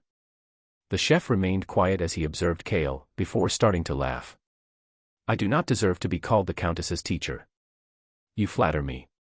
The chef, Edro, was a former captain of a knight's brigade. Kale recalled what Ron had reported about Edro. The people who have lived in this territory for more than 15 years know about this man's identity. He arrived with the Countess. Violin was from a fallen noble family. She had arrived at the Hennetis territory to trade for luxury goods while she was running a merchant guild. Edro was the one who was responsible for keeping her group safe during that trip.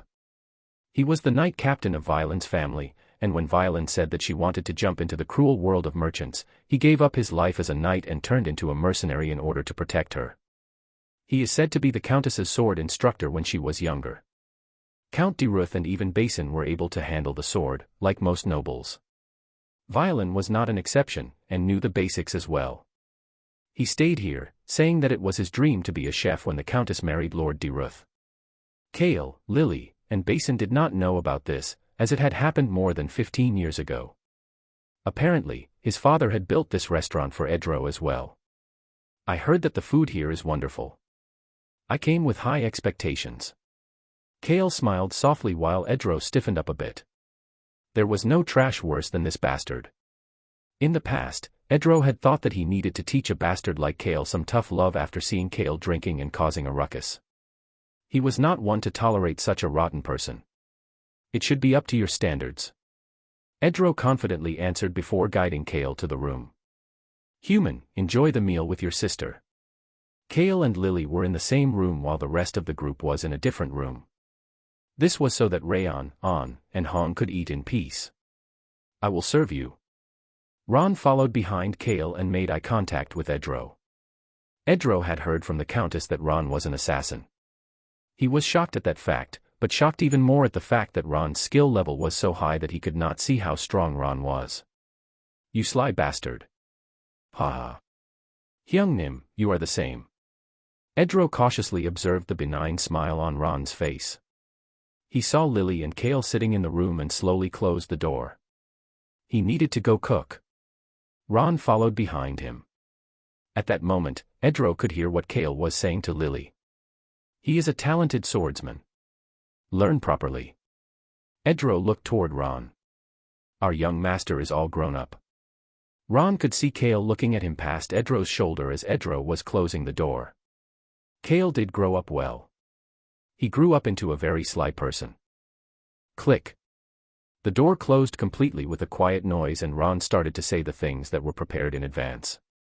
Hyung Nim, our young master Nim wanted to see you because of Miss Lily, but also because he wanted to meet the person who used to serve the Countess. We did not inform the Countess of our visit, so please keep it a secret for us. Ron added something extra from what Kale had told him to say. Our young master Nim seems to want to learn about his mother's life now. Edro, the old man in his 70s who sacrificed everything he had for his liege and student, started to think deeply. He could still hear Kale and Lily's conversation through the door. Lily, I believe that you will become an amazing swordsman. Thank you, Orabuni. I will become the guardian knight who protects this territory. Ahem. Edro let out a fake cough before heading toward the kitchen. Ron followed behind him while recalling what Kale had told him to do. Make it so that Edro will want to step up if the territory is in danger in the future.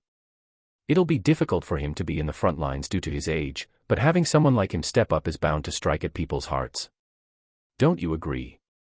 Kale had grown up very smart and sly. Of course, Ron liked it like this. They had set the bait for at least one person. After dinner, it was time for the second person. Honestly speaking, this was the last person, since they decided to forget about the archer. Human. There are a lot of people even though it is night time. It is very bright. It is beautiful. Unlike the underground city, the things shining brightly in the dark makes my heart beat faster. Kale was wearing a brown robe while Mary, who was wearing a black robe, the invisible Rayon, and Choi Han, who was holding on and Hong in his arms, walked next to him. The busy night market was filled with people as Kale quietly walked by with his hood on. Something smells delicious. I have 10 silver coins. Buy me that chicken skewer. I will give you the money.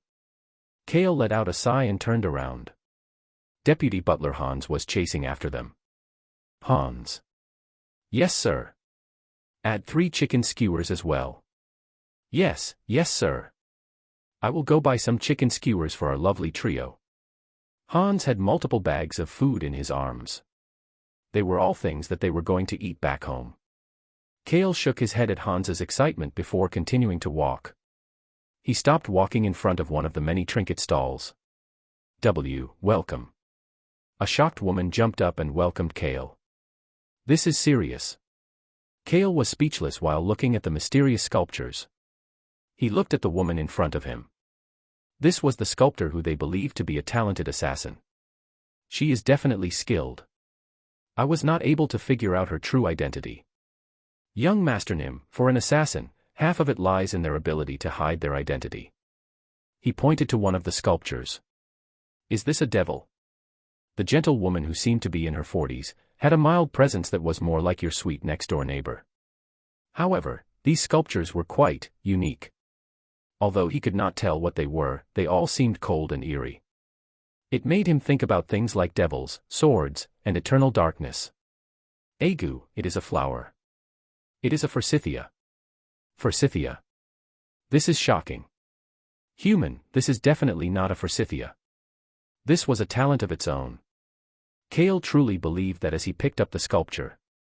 Kale thought it was a growling devil. You are right. It is a forsythia. I want to buy this one. Really? Yes. I want to gift this to someone special.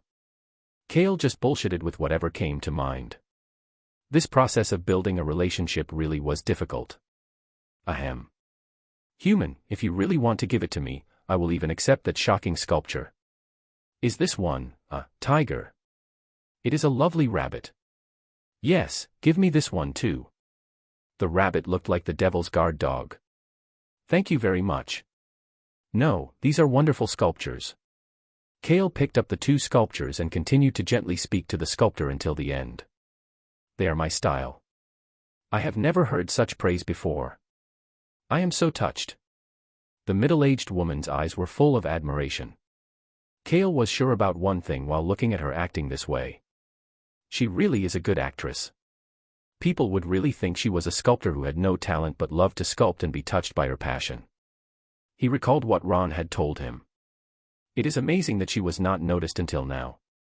She is one of 2 things. An assassin or a spy. The results of their investigation revealed that she was not a spy. They didn't know the reason for her coming to the Henadis territory, but she had pretended to be a sculptor here for the past 3 years. Ron said that he had never seen her before and that, even when he saw her, he was only able to tell her hidden identity because Choi Han had said that she was strong. Kale received the devil rabbit and devil forsythia that the woman handed him. He took out some money from his bag and handed it to her. Agu, I do not have any change. A gold coin fell into her hand. The poor sculptor did not know what to do about it. Kale started to speak.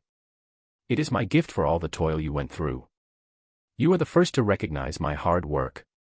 Kale slightly removed his hood while looking at the touched middle-aged woman. Kale Henadis, the face of the territory's lord's son, was revealed. Ah. Why, young Master Nim. The sculptor became shocked and quickly tried to bow. She really was a good actress. Kale approached her and whispered in her ear. It is my gift for your struggle while being on the run. Excuse me. Isn't it hard to live in hiding? The middle-aged woman's eyes became cold. At that moment, someone appeared behind Kale. He had suddenly appeared without making a single noise. Ron, you take care of the rest. Yes, young Master Nim. Kale started to speak to the sculptor assassin who had a shocked expression on her face but a cold gaze in her eyes. A gold coin should be enough for you to stop working for today. You should have plenty of time to chat with Ron. The sculptor assassin on the run, Frisia, did not notice Ron approaching. This was someone who was able to trick her sharp assassin senses. She was shocked while looking at Ron. Kale put on a gentle smile as he continued to speak to Frisia. Isn't it difficult to run? The second person was caught, as they had planned. Young Master Nim, I will take care of the rest. Kale left it to Ron, since an assassin would be best at chatting with another assassin. Ron asked Kale if he needed information. Kale naturally needed information. He had survived until now relying on information he had from reading the novel, but that was ending. He was desperate for more information about the future. He only had about 1 year or 2 at max with the information he currently had. I will pay you back for my arm and my lie. Ron said he would pay him back, even when Kale said it was not needed. Meow. Meow. An and Hong could instinctually feel that the sculptor was similar to them. Just the fact that Frisia was on the run made them like this person, who may become Ron's student or subordinate. Human, it will be difficult for my heart, but I will still accept it if you gave me both of them.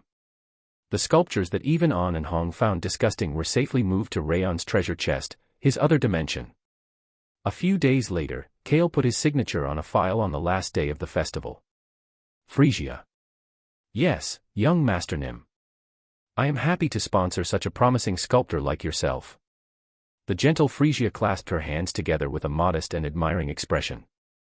Young Master Nim, although I have only been sculpting for 3 years, I will definitely become someone big in the sculpting world. Kale, Ron, and Frisia were all smiling at this nonsense.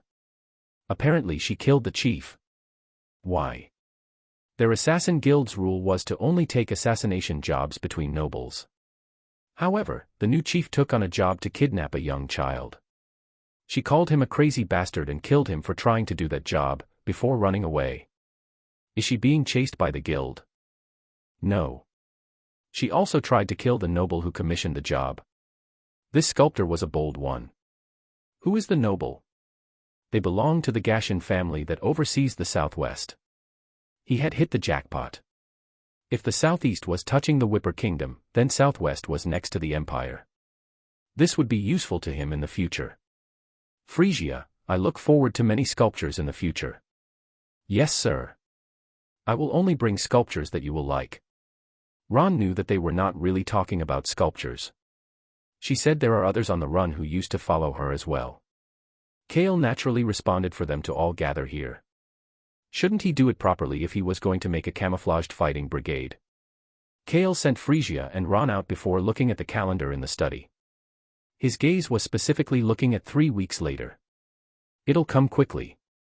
3 weeks passed by quickly, as Kale expected. Nuna, sob. Hiya. Rosalind let out a sigh while the fourth prince was crying while holding Rosalind's hand. How could my sister be in such a shabby and terrible place? My sister, who is the best in the world. Why would you stay somewhere like this with nothing but rocks? Sob, staying at a lowly count's territory. Why? Sob. 1. Kale casually picked up a cookie while listening to the fourth prince. He could see that a round water orb was on top of Rosalind's palm. He had never seen Rosalind look so angry before. Who is that crybaby? Our house is good because there are a lot of stones. What a stupid crybaby. Rayon's voice was cold. This was none other than the immature crybaby of a prince that Rosalind had mentioned. However, that prince did not even dare to look at Kale right now. By the way, human, you look as strong as my toe today. Kale had put on the dominating aura for the first time in a while in order to look at the fourth prince. A lowly count's family without any power or influence wants to serve my sister. That was the first thing the fourth prince named Pen had said when Kale went to greet him. He turned on the dominating aura from that moment on. Crunch. The sound of Kale eating his cookie could be heard throughout the room. The fourth prince avoided Kale's gaze even more. Crunch. Crunch. Kale continued to eat the cookie with a gentle expression on his face. Chapter 107. Kale was definitely sitting in a respectful way and looked like a proper noble while eating his cookie. Crunch. Crunch. He was eating the cookie as quietly as possible in order to follow proper etiquette, but the crunching noises could still be heard throughout the room. Human, is the cookie tasty? Kale could hear Rayon gulping behind him. Your Highness, is there something you need? No, nothing. The crybaby fourth prince, Pen, quickly turned away from Kale. The Roan Kingdom's crown prince, Alberu Crossman, had told him that Kale was a talented and respectful person. I believe that Kale Henidus will eventually become the kingdom's treasure. However, Pen thought that it was not enough to serve his older sister, who had been the star of the Breck Kingdom. Kale seemed like a struggling noble when Pen first met him. The Henidus territory currently looked terrible as well, mainly because they were currently fortifying the castle and the castle walls. But what is this? Pen immediately noticed that Rosalind and Kale's relationship was different from what he had expected. Rosalind and Kale seemed to be at the same level. Nuna. That fact made Pen start to cry. Nuna, why are you suffering at a place like this? Sob. Pen, there is no Nuna here to console you because you are crying. Rosalind was speaking gently with a smile on her face, but the tone of her voice was vicious. Pen, why did you come here? Because I wanted to see you. You were the pride of our kingdom, Nuna. She was beautiful, smart, and stylish. For the Breck royalty that had nothing special, Rosalind was a shining beacon. The current crown prince, Pen's older brother, was a hard worker, but he had nothing special other than his diligence. Pen did not like that. In his opinion, the only person deserving of that golden crown was this red-haired woman with red pupils in front of him. His sister was the only one. But you suddenly showed up with some weird people and destroyed everything. How can you just disappear after doing that? Rosalind flinched and looked toward Kale after hearing Pen saying that she destroyed everything. Kale, who seemed to be harder to approach than usual, had an odd smile on his face as he looked back at her. She had not told Kale about it, but Rosalind and Choi Han had blown up one of the Breck Kingdom's palaces during their trip. Sob, Nuna, I wanted to see you each and every day. But why would you stay in a lacking countryside like this with nothing but rocks? For reference, Pen and Kale are the same age. This crybaby was also 18 years old. Kale found that to be shocking. Especially since a member of the royal family, who should have been instilled a sense of responsibility and dignity, was really just an immature brat. Why would the crown prince say that this idiot was a sincere and decent guy? Kale questioned Alberu Crossman's judge of character. Pen was continuing to flap his mouth during that time. Nuna, I took care of the palace that you destroyed. It was cleaned up, and I even restored your palace. Don't worry about the costs. I used the money allocated for my palace to take care of it. Oh.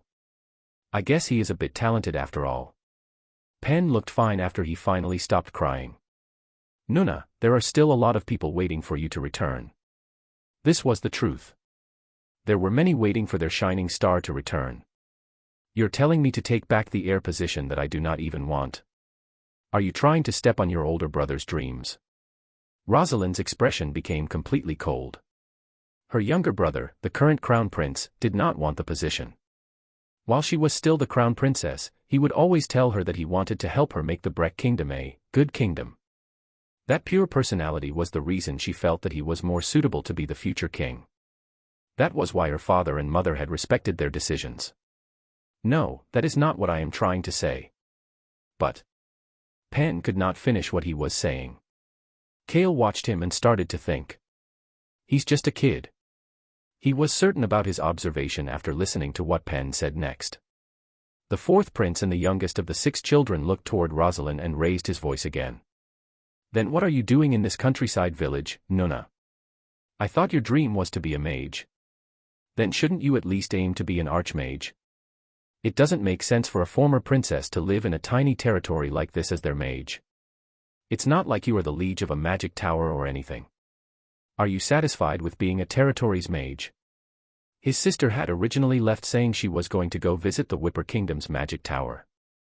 Pen could not accept the current situation of a person who had such grand aspirations. He stared right into his sister's red pupils and could see that she was thinking. At that moment, the siblings heard an indifferent voice. Who knows whether or not she will eventually become the liege of a magic tower? Rosalind slowly turned her head. Her eyes, which had been focused on Pen, reached the still relaxed man to the side. Cale added on, like he was just sharing his thoughts. I believe it is definitely possible. I don't know if it will happen for Princess Rosalind, but the Miss Rosalind that I know will definitely be capable of doing it. As a mage, Rosalind would go on to become the liege of a magic tower. She would soon reach the level of a highest-tier mage. Although this was just Cale's opinion, he thought that she was the only one who could lead the mages once the Breck Kingdom and the Roan Kingdom formed an alliance. Of course, our safety comes first. Cale was at least certain about the strength and abilities of his crew. He then added on. Miss Rosalind will continue to grow in any environment. Cale looked toward the fourth Prince Pen. The two of their eyes met and Pen's shoulders slightly flinched. Pen had felt a similar feeling as to when he had met the Imperial Prince of the Empire. Pen felt like he was becoming smaller. Do you not believe in Miss Rosalind? Cale's eyes seemed full of trust as he said that. In that instant, Pen was at a loss of words.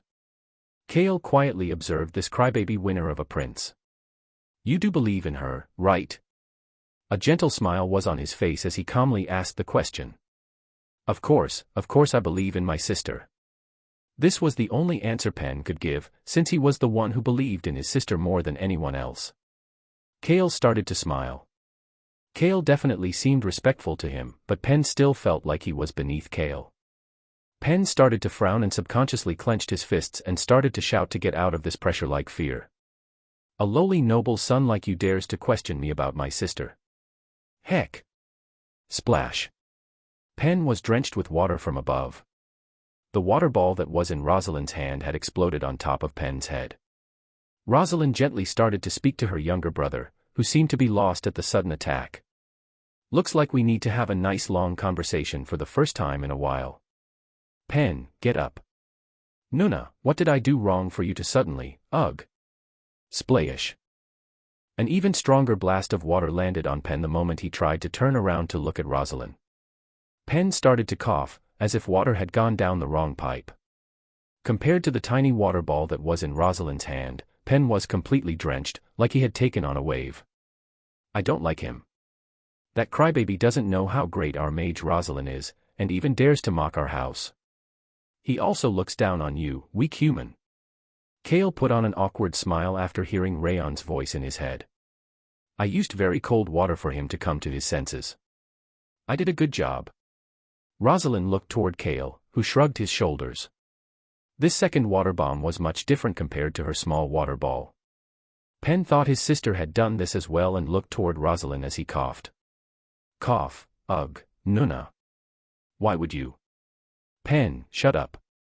Pen shut up after seeing her cold gaze. Rosalind turned her gaze toward Cale. Pen, who turned around following her gaze, quickly looked down after feeling the unknown pressure from Cale. Young Master Cale, may I borrow the training grounds? What are you planning to do, that your brother's face is turning pale at the mention of the words, training grounds? I plan to spar and chat with my younger brother for the first time in a long time. Cale, naturally, played along with the gently smiling Rosalind. I will make sure it is completely empty for your sibling chat. Please have a wonderful conversation. Rosalind lightly chuckled. She knew that Cale's personality was one that would not be looking at her brother fondly right now. I feel the same way. Rosalind got up with a cold expression still on her face. However, she heard something that made her stop. Knock knock knock. Hans started to speak after knocking. Young Master Nim, the mage in charge of our video communication has visited us.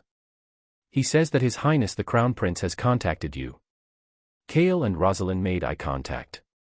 Rosalind looked toward Pen before nodding her head. Come in. The door soon opened and the mage walked in with the video communication equipment. Hans followed in behind him. The two of them were shocked after seeing what was going on, as Pen looked like a total mess. Shall I connect you? Yes. Please do. Rosalind answered and waved her hand. Pen was instantly dried up with her drying magic, and no longer looked like a wet rat. The territory's mage flinched at her magic casting abilities, before quickly connecting the equipment. Alberu's face soon appeared on the screen. Thank you, Crown Prince Alberu. I was able to safely meet my sister thanks to you. I am glad. Kale admitted that the current Pen looked well-mannered and decent. I plan to stay here for a couple of days before I leave. Is that so? Alberu, who continued to chat with Pen, could see Kale standing behind Pen. Kale had a normal expression while looking at Pen, but as two peas in a pod, Alberu could tell that was not how Kale felt about Pen. Kale and Alberu made eye contact. Didn't you say he was a well-mannered prince? That was what Kale's gaze seemed to be saying to him. It seemed to be asking where he found such a useless idiot. Alberu quickly turned away from Kale. I guess he is a mess. Alberu quickly figured out that Pen was not the person to talk about their alliance. He trusted Kale's judgment. I hope that you have a wonderful stay in our Rhone kingdom. Thank you very much. The video communication ended and Rosalind immediately addressed Pen. Change into training clothes and go to the training ground. Pen started to frown, but still listened to Rosalind. I look forward to seeing you again, Your Highness. At that moment, Pen flinched at Kale's gentle words.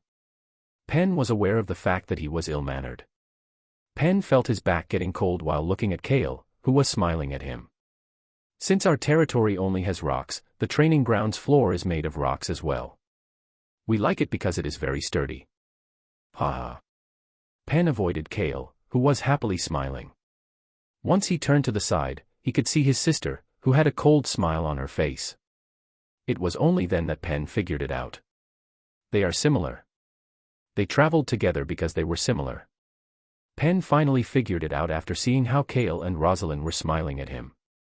He wanted to quickly get away from Kale, who gave him more pressure than even the Imperial Prince. Pen ignored everything Kale was saying as he quickly left the room. It was only then that Rosalind approached Kale. To be honest with you, I think the discussion is better suited for my first brother than Pen. She seemed to have a lot of thoughts about the alliance.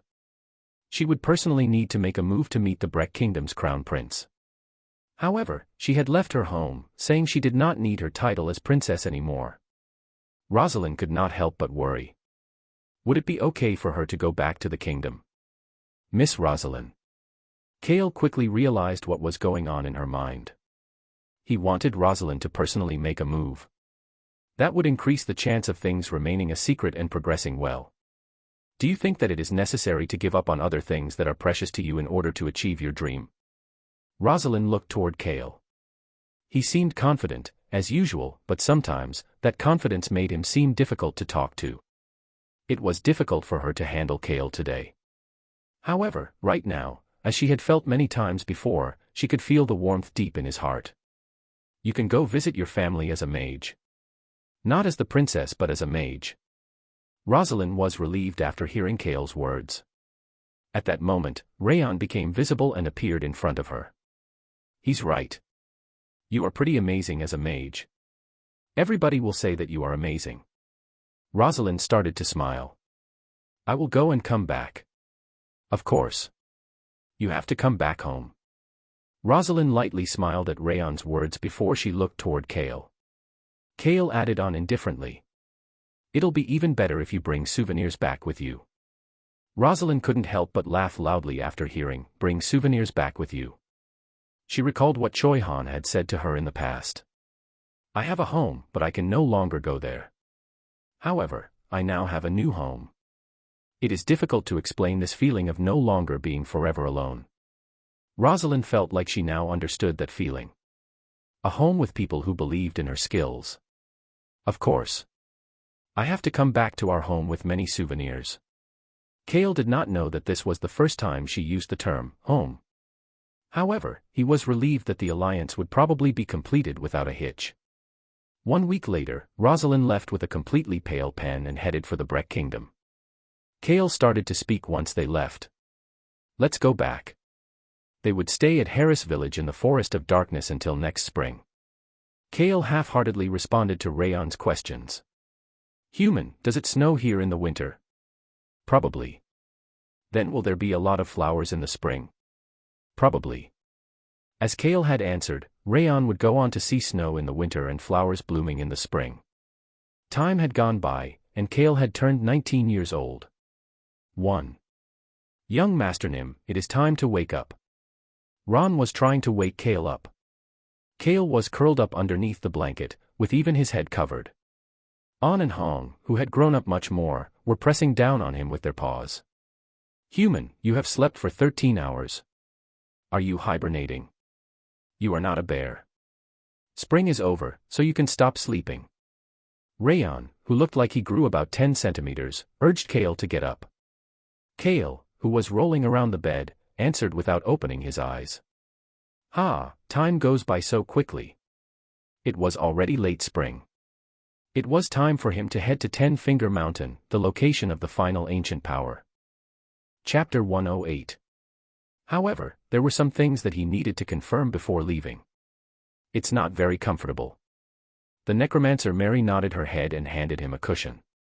Kale put another cushion underneath himself as he looked forward. But the view is killer. As long as you didn't worry about the bones breaking down, that is. Human. Is it fun sitting on the bones? Yes, it is fun. Rayon snickered at Kale's answer. Kale looked down at the skeleton he was sitting on. He could see the forest through the bones and thought about how he would die if he fell from this height. Kale was currently flying on the bones of Flying Monster. Mary had restored all 72 corpses of the flying monsters and grounded up the 2 highest-grade magic stones that Kale had gifted her in order to sprinkle the magic powder over the bones. The Flying Skeletons Brigade was complete. You can control them all at once. Yes, sir. I am disappointed that I cannot have them all flying at once right now because people may see them though. Kale was being cautious just in case. Human, the deputy butler is here. Kale could see Hans waving at him. The large bone wings headed downward and the flying skeleton that Kale and Mary were flying on slowly headed down toward the ground. Bang. Agu. Hans took a step back because of the vibrations caused by their landing. He then saw Kale's indifferent expression and quickly started to speak. The Count Nim and Mr. Mueller have contacted you. Kale quickly got off the skeleton and opened up the messages. He could quickly see the core of the messages. Both the castle walls and the ship that Mueller described with the best defense is a strong offense mentality were almost completed. We will see Rosalind soon, and Wittyra will arrive soon as well. Rosalind was personally handling the formation of the alliance between the Breck Kingdom and Roan Kingdom. That would be finished soon. Currently, some of the Breck Kingdom's mages had secretly gone over to see Alberu as a part of the deal. The Whale tribe said that they had something to deliver to Kale since Kale delayed his trip to the north. Wittyra was going to personally visit. Kale decided to move now, since there were quite a few days until Wittyra would arrive. Is everything packed? Yes, sir. Deputy Butler Hans answered vigorously. Kale looked toward the black robe. Mary, whose face Kale had still never seen, started to peek. It is time for me to leave as well. Yes. I am disappointed that we are not going in the same direction. Kale really was disappointed, since having Mary with him would add another strong pawn. Mary was not going to travel through the continent. Instead, she was heading back to the underground city earlier than she had said, before she would come back out. The black robe moved a bit when Kale said that he was disappointed. The robotic voice started to speak again. I will definitely come back, so please take care of my babies until my return. I will want to see this place very often. Kale's expression turned odd as he nodded with an indifferent expression. Of course. The babies Mary was talking about were the skeletons. Mary and Rayon had found many bones in the Forest of Darkness. This forest, that was filled with many different mutant monsters, was a forest of wonders for Mary. Anyways, those bones, those babies of hers, were all being stored in a cave inside the Forest of Darkness. Mary had returned the approximately 300 skeletons, her babies, to Kale. Kale turned away from the black robe whose body language seemed to be asking him to take good care of her babies, and gave an order to Hans. 1. Let's go right away. Kale was finally leaving Harris Village after about 9 months. Long time no see. Kale leaned back on the couch and touched the leather on the armrest. The quality of this leather is really good. I changed it to a cheaper one. Stop saying such bullshit. Kale looked toward the man who was using a shiny chandelier to light up his office. Odious Flynn, the old merchant who was in charge of the Roan Kingdom's northwestern underworld, seemed healthier and younger. Life must be good for you. Odious started to smile while looking at Kale, who was giving off the stereotypical villain vibe. Of course. Life is great since Venian Stan is spending his entire life in prison. Kale started to smile as well. The Stan territory in the northwest had gone through a significant amount of changes in the past 9 months. Venian Stan was in prison. At first, Kale was told that they did not have any plans to punish him that severely. However, he was once an unofficial heir to a noble family. They had to make an example out of him. Of course, the Stan family will probably kill him off in secret. Odious was smiling while thinking about Venian, but there was fear in his eyes as he looked toward Kale. He had gone crazy. Venian Stan had gone crazy. He apparently vomited every time he tried to eat in the underground prison. The person who made Venian that way was smiling in front of him right now. That person, Kale, asked Odious a question. The Marquis is losing his subordinate households one by one. Young Master Taylor Nim is very talented. Taylor announced that he would not kill his siblings once he became the official heir. At the same time, he got rid of the potential for his siblings to follow the Stan family's rule in order to try to take the position away from him. He called some priests over from the Church of the God of Death and made a vow of death with his siblings. Yes, I'm sure young Master Taylor is doing a great job. However, Odious was warier of the person in front of him. May I ask what brings you here today? Kale did not respond to Odious's question right away, and instead tapped on the armrest with his finger. After tapping the armrest for a while, Kale asked Odious a question instead of answering. You have normal routes too, right? Odious had no problem answering such a question. If you are talking about clean trades, I have a couple different ones. I do make many deals in the light as well. Is that so? The finger that was tapping at the armrest started to move.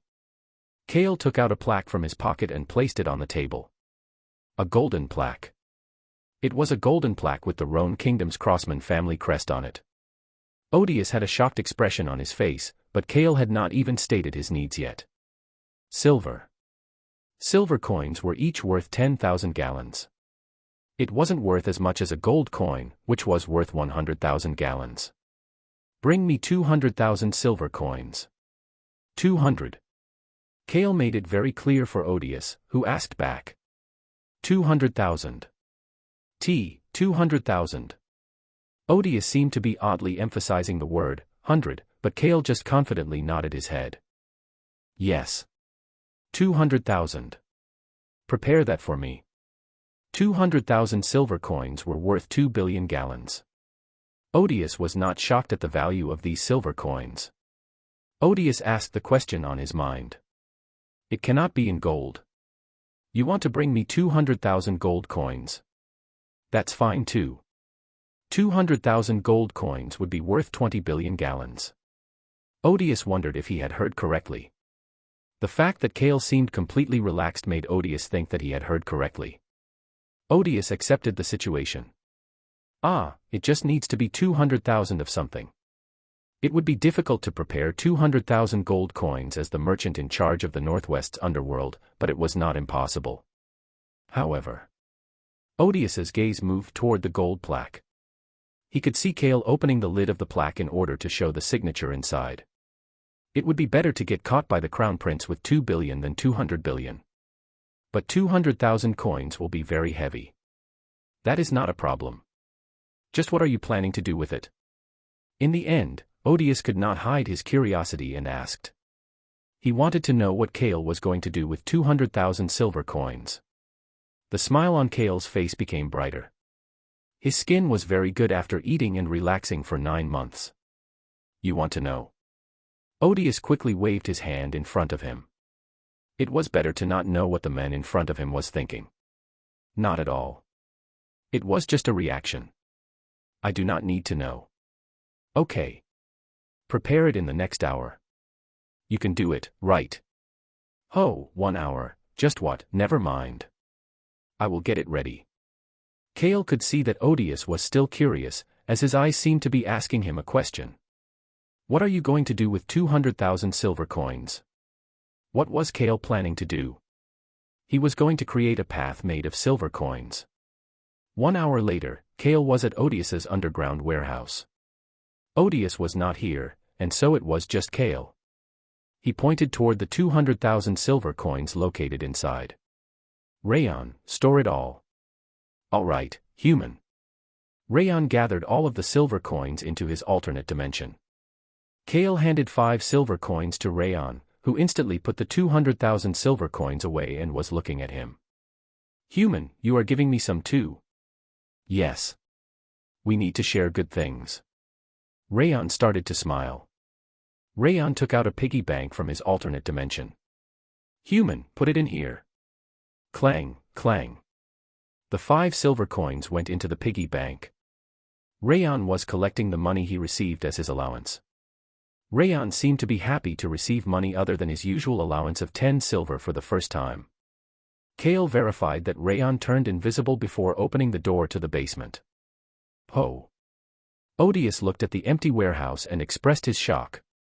Kale patted Odious on the shoulder to say goodbye. Where are you heading now? Never mind. I will not ask anything. A wise decision. Send Billows my regards. Kale seemed to be happy. Let him know I'm enjoying my life while throwing money around. Of course. Please have a safe journey, young Master Nim. I will. Kale smiled like a villain, and left the Stand territory. Odious was happy to see Kale leave. The carriage Kale was on was headed toward the tip of the Roan Kingdom's western region. It stopped at a village that was close to the unique 10-Finger Mountains. This was the closest village, but they would not reach the 10-Finger Mountains for a few more days. Young Master Nim, our lovely seemed to like this inn. Kale looked at An and Hong, who were in Hans's arms. Meow. Meow. The two were very good at controlling Hans now. Kale scoffed at them before getting off the carriage. An and Hong were much bigger now. Beast people grew at the same pace, whether they were in their human form or their animal form. Normal cats would have already finished growing by now, but, as members of the cat tribe, An and Hong were still young kittens. Choi Han, Locke, Beacrox, and Ron followed behind Kale. Kale Nim, will we wait for Rosalind here? Yes. Bloke Village. As this was a village near the western border of the Roan Kingdom, it was almost the size of a city. Many tourists and merchants traveled through this village. Kale was relaxed. He was relaxed even though they were near the 10-Finger Mountains and close to the elf village. There's no way that the elves, who detest humans, would come down to Bloke Village. The elves in the novel never went to any of the human villages such as Bloke Village. They said that it was the rule of their village. They will only come down if their village is in serious trouble. That was how the elves were. This was why Kale was able to walk into the inn in a relaxed manner. I will get a room right away. Sure. Take your time. The inn that An and Hong selected was clean and nice. Kale looked around the first-floor restaurant hall. There were a lot of people at the counter he was standing at, as well as around the restaurant. Most of them were merchants. Kale noticed 5 people sitting in the corner with their robes covering their faces as he slowly looked around. Kale, who was about to move his gaze away from them, noticed the food on their table. It was all vegetables. Nothing else other than vegetables. Huh. Kale felt a chill down his back. Elves only ate vegetables and fruits. That feeling became worse once he heard Rayon's voice. Weak human, they don't seem to be human.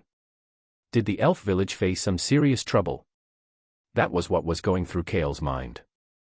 Would there be an elf or an elemental that had seen a dragon in the past like the dark elf mayor? Clang. One of the robed individuals dropped their fork. Their hands were shaking. Shit, they must have seen one before.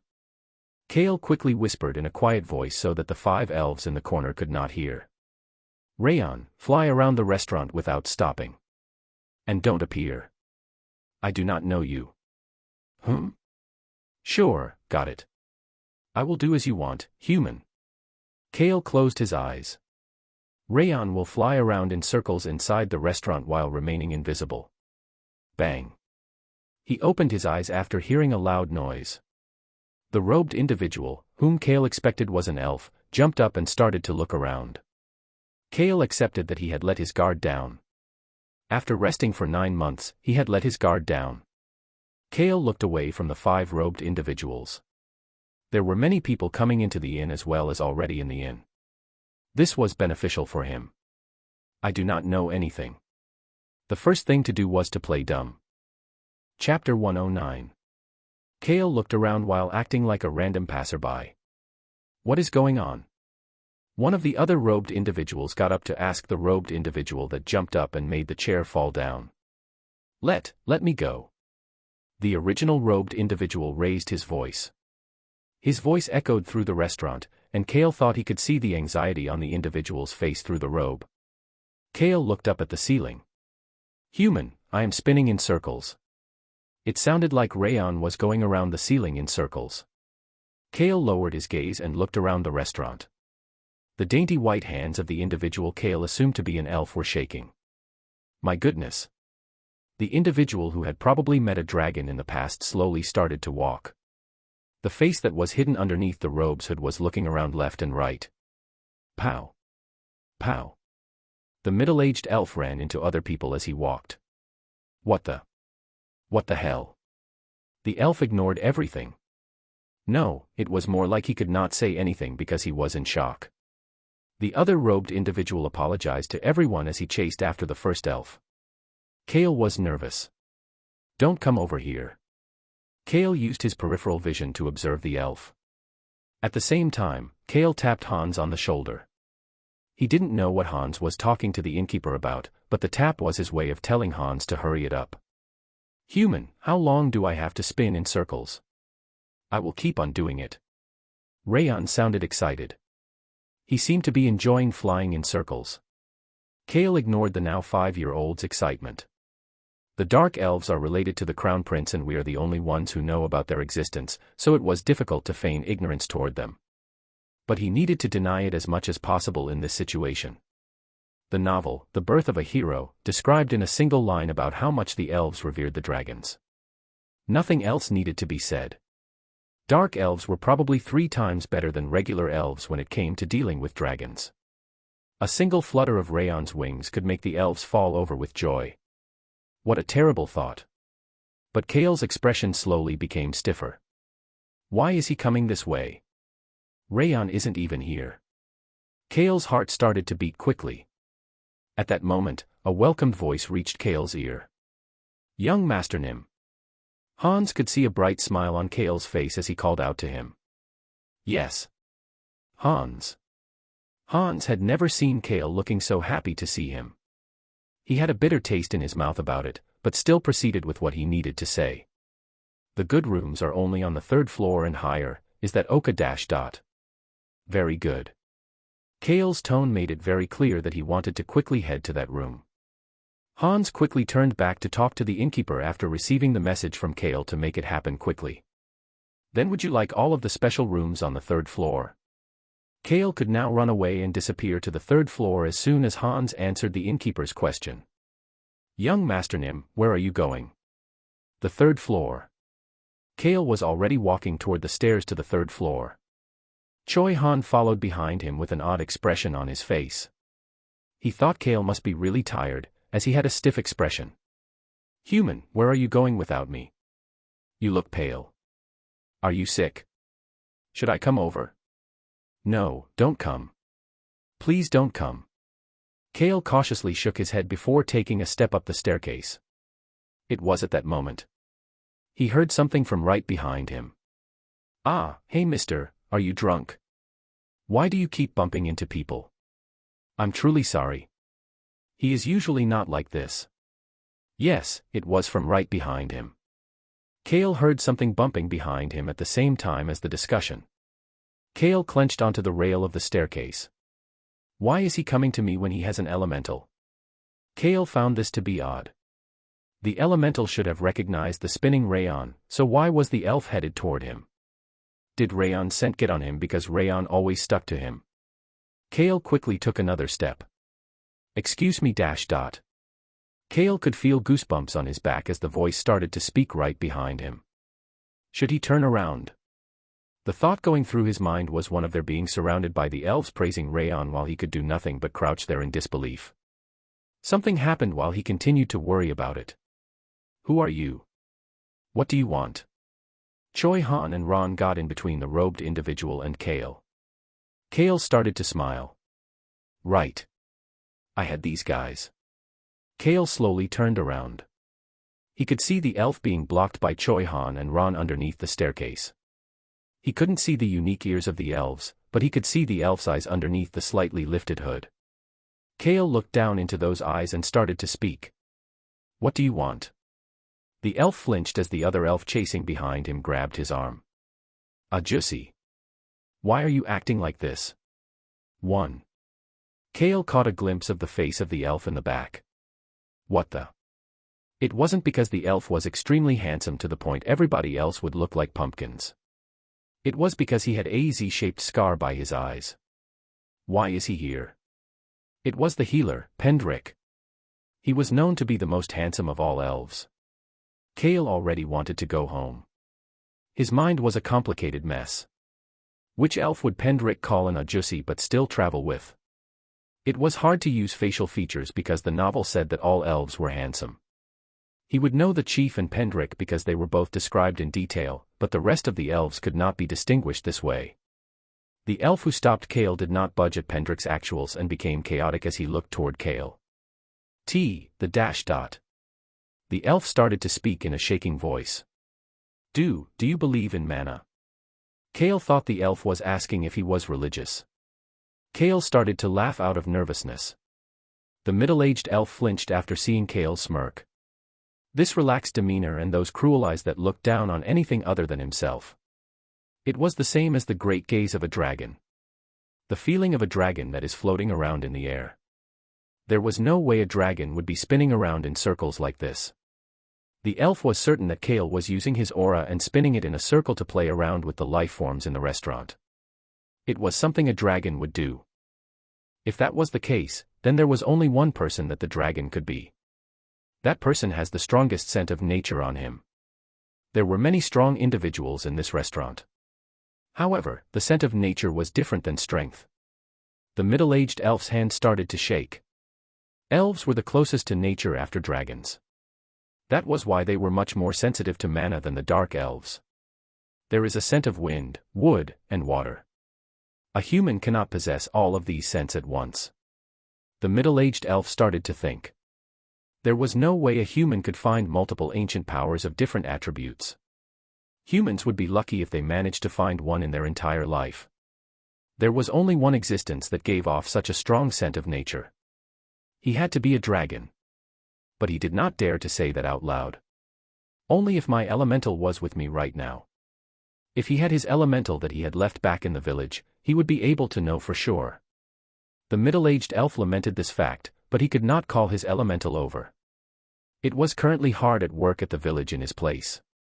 However, the elf didn't know that there was a human here who did have multiple ancient powers of different attributes but did not need any luck to find them. The owner of these ancient powers, Kale, sternly responded back. I do not believe in something like mana. A dragon would have responded that he believed in mana. However, Kale answered that he did not believe in mana. Kale looked directly into the elf's eyes and made his stance clear. The elf slowly started to look down. I will proceed as you wish. Isn't his answer weird? Kale found it odd that the elf was respectfully bowing his head. Proceed. Kale started to feel iffy about this conversation. But it was not like he could just say, I am not a dragon. I am human. Kale wondered why an elf who should have an elemental was doing this. Jussi, what is going on? It's nothing. We just need to do what we were already doing. Isn't that obvious? Yes.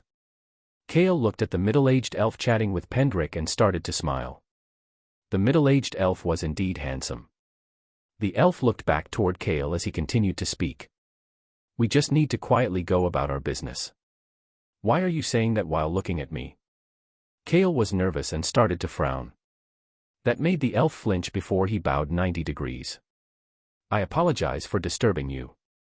I will pretend not to know you in the future, sir. I pray that you are not upset. This is too weird. It definitely feels like he is treating me like a dragon. An elemental that has met a dragon would definitely tell this elf that I am a human. What is going on? Kale had a bitter taste in his mouth, but pretended not to know for now. Let us go our separate ways since you seem to be finished. Kale turned back around. He still looked very cold. Choi Han and Ron stared at the unknown robed individuals before turning around to follow Kale. Human. I will find you after spinning around for about 10 more minutes. This is fun. Rayon was now flying in a figure 8 like a bee. His speed was slowly increasing. The middle-aged elf started to feel increasingly fearful as he felt the dragon's aura start to roam around the restaurant at faster and faster speeds. Jussi, what was that about? Nothing. Let's quickly leave. Pendrick held back his frustration and sighed. He leaned toward the middle-aged elf and quietly whispered. Guardian Knight Nim. Are you okay? The middle-aged elf nodded his head with a serious expression. It was disappointing, but he couldn't do anything about it. Yes. I am fine. Let's go. We need to go support the village. Yes, sir. Pendrick looked toward the table with the rest of their group with a stiff expression. The others all got up. They came to the human world, but had nothing to show for it. They needed to hurry back to the village and protect it. Sorry I delayed us. Let's hurry. The elves quickly got out of the restaurant and headed toward the 10-Finger Mountains. Their village, which was located within these 10 peaks of different heights, was in danger. Early morning a few days later, Kale was climbing the 3rd peak of the 10-Finger Mountains with only Rayon by his side. Human. Taking a stroll is fun. A stroll my ass. Kale wiped the sweat off of his face as he used the sound of the wind to quickly climb the mountain. These peaks were called the 10-Finger Mountains because they resembled fingers. This meant that the 3rd and 8th peaks were the tallest. These 2 peaks were so tall that the peak was covered by the clouds and snow did not melt until the middle of summer. But that peak is melting. The final ancient power was the Fire of Destruction. Other people would not know about it yet. This ancient power would melt about half of this 3rd peak in 2 weeks. Human. It is hot. What is this? Agu. Kale groaned as he reached the top. Isn't this lava? I read about it in a book. It is hotter than the fire in the jungle. It is an interesting power. Lava appeared in front of Kale and Rayon. It was not huge, but still a decently large lava pit. Of course, this peak was not a volcano. However, this lava was melting the mountain. They could feel intense heat radiating from the fire. But Kale was feeling less of it thanks to the necklace with the fire-suppressing water, as well as the vitality of the heart. He looked at the center of the lava pit. Ha! He couldn't believe it. A golden pig sculpture was spinning in circles in the middle of the lava pit. Rayon. Kale called out to Rayon, who was staring at the interesting sight in front of him. Rayon could see Kale holding his magic bag open in front of him. What is it, human? Hand over the money. Rayon blinked a few times before putting the silver coins in Kale's bag. Kale slowly started to smile. It had been a while since he did something this refreshing without harming anyone. Showing off your wealth was best for stress relief. Ha, ha ha ha. Kale started to laugh out loud. Human, why are you laughing? Rayon moved backward. It was not because Kale was laughing. It was odd to see Kale laughing like this, but it was nice to see. However, what Kale started to do was odd. Clang, clang. Kale grasped a fistful of silver coins and threw it into the lava. Human. Do you know how many chicken skewers? How much candy? Human, why are you doing this? Tell me if you have any issues with me. Human. Ha ha ha ha. Kale was not listening to Rayon. At that moment, something weird started to happen. Ooh. They could hear a noise as the silver coins did not melt and started to rise up from the lava to create a path. The former owner of this ancient power was a greedy and wealthy warrior. This last ancient power required money to get. It really felt nice to spend money like it was water. Ha ha ha ha. Kale laughed out loud like a hero as he continued to throw silver coins in front of him and into the lava. A silver path made of money was slowly starting to form. Chapter 110. I didn't expect for someone like you to appear. Kale could hear the voice of the owner of the Fire of Destruction. The voice sounded like it was looking at a crazy person. Clea Wang. The silver coins continued to fly like snow.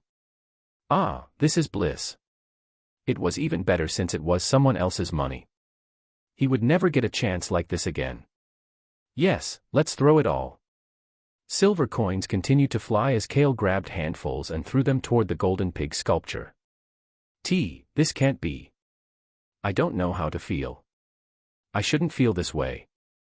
But this is so refreshing to watch. The 5-year-old Rayon fell into a state of chaos.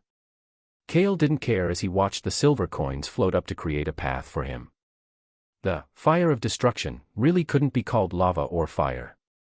It was more of a liquid flame, since the fire was in a liquid-like state. People did not earn this power the proper way in the novel. However, Kale knew the proper way to earn the power after reading about it in the novel. Why, you ask? I haven't felt this feeling in a long time. Ah, the smell of money. It was because the owner of the ancient power was crazy about money. Keep on throwing the money.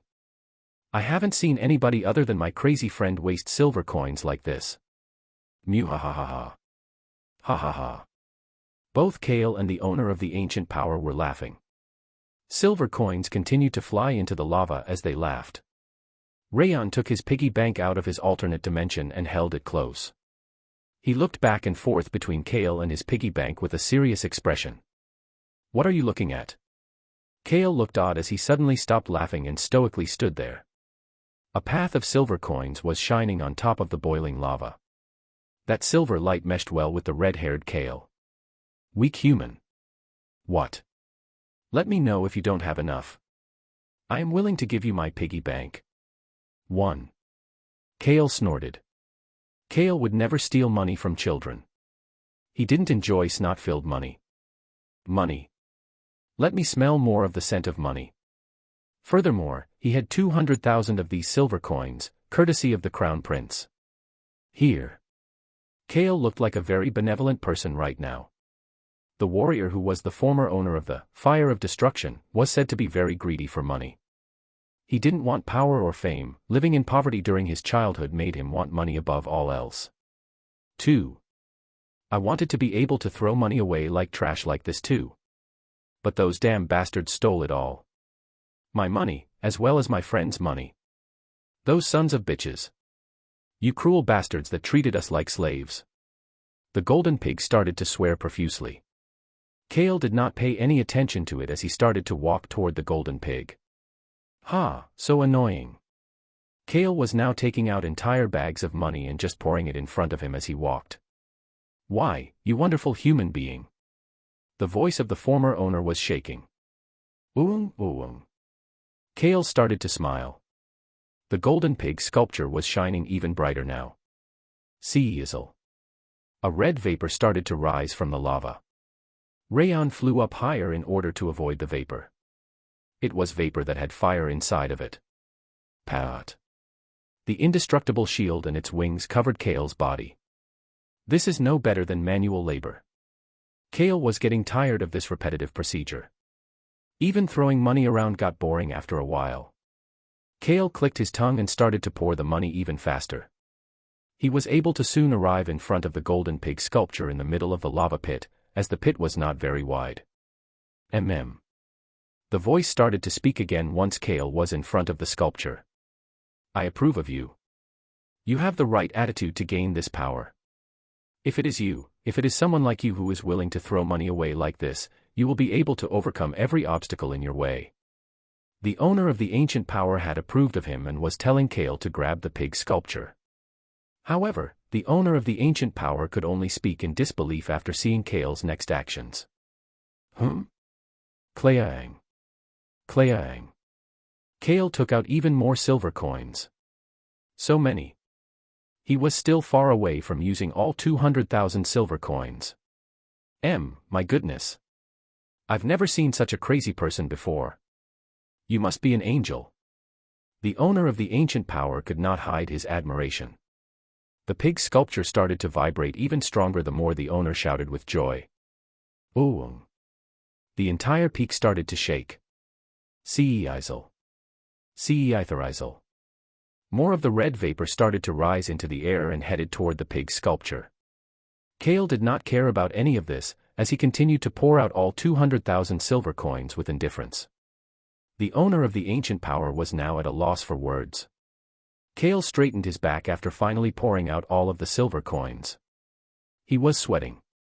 This is hard work. Kale looked toward the shining pig sculpture as he said that. The red vapors were surrounding the golden pig sculpture. I approve of you. I debated it for a while, since I felt my friend's power on you. Friend's power? Was he friends with the thief that was the owner of the Sound of the Wind? Kale felt like he learned something useless again. He then started to frown at the owner's next words. There really are no normal people who own ancient powers. Here you go. Take it. It is the power to destroy everything. Of course, the money is mine. Oh. The ancient power started to float toward Kale. The golden pig sculpture that was surrounded by red vapor was now in front of Kale's nose. He's cheaper than I expected. He didn't know that this would happen with only 2 billion gallons. Kale slowly reached his hand out toward the golden pig sculpture. He would have powers for defending, regenerating, escaping, and attacking once he got this power. At that moment, the owner started to speak again. It's interesting that you are in the land of boulders but do not have the corresponding ancient power. Boulder. Kale flinched. To be honest with you, money isn't the only thing that I couldn't destroy. There is a boulder that I could not destroy as well. I will share this information with you since you helped me resolve my resentment. It was a hint about another ancient power. But I don't need it. Kale was fine with what he had already. He also had the fire-suppressing water and the dominating aura.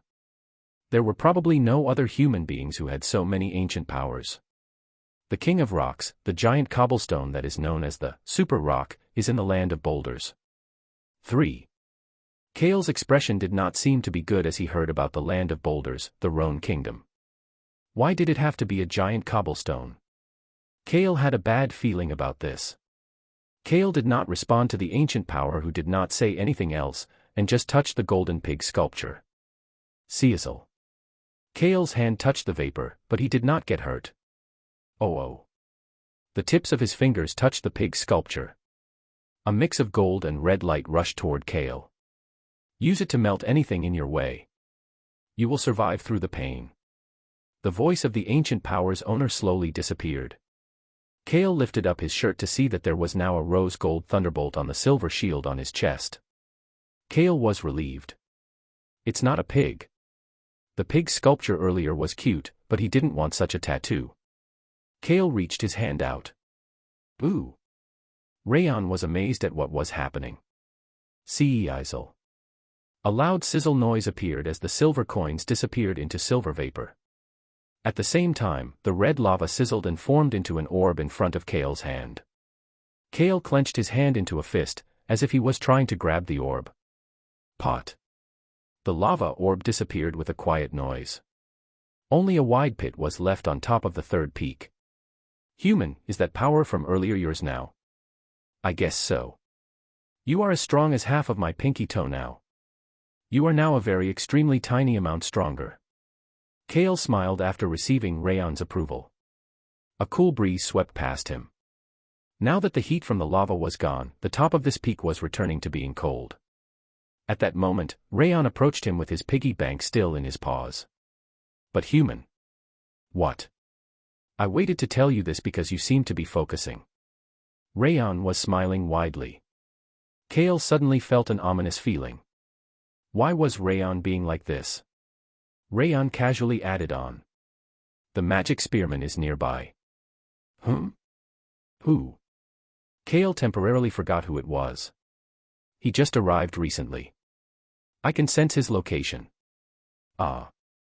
Kale remembered the magic spearmen of the secret organization. They had met at Heist Island 12. The magic spearman had been marked by Rayon's mana arrow before he ran away with the blonde sword master. Why would he be here? Rayon was stronger after becoming a year older, but he still had short stubby legs. One of those short legs pointed toward the spot between the 7th and 8th peaks. I can feel him over there. Kale covered his face with both hands. There was a village hidden by illusion magic between the 7th and 8th peaks. Naturally, it was the elf village. It was said to be similar to a fairy tale land, with a small lake and trees that were hundreds of years old. Now what? As expected, this incident was not described in the first 5 volumes of The Birth of a Hero. Kale felt like he knew the people that put the elf village in enough danger for 5 elves to come to a human village. Would the magic spearmen have come for no reason? The elves must be fighting against Arm right now. Rayon then added on. Oh, and the dude from last time is coming. Last time. Kale lowered the hands covering his face. He had seen so many people that he didn't know who Rayon was talking about. He is coming very fast. He's already close to the peak. I am hiding.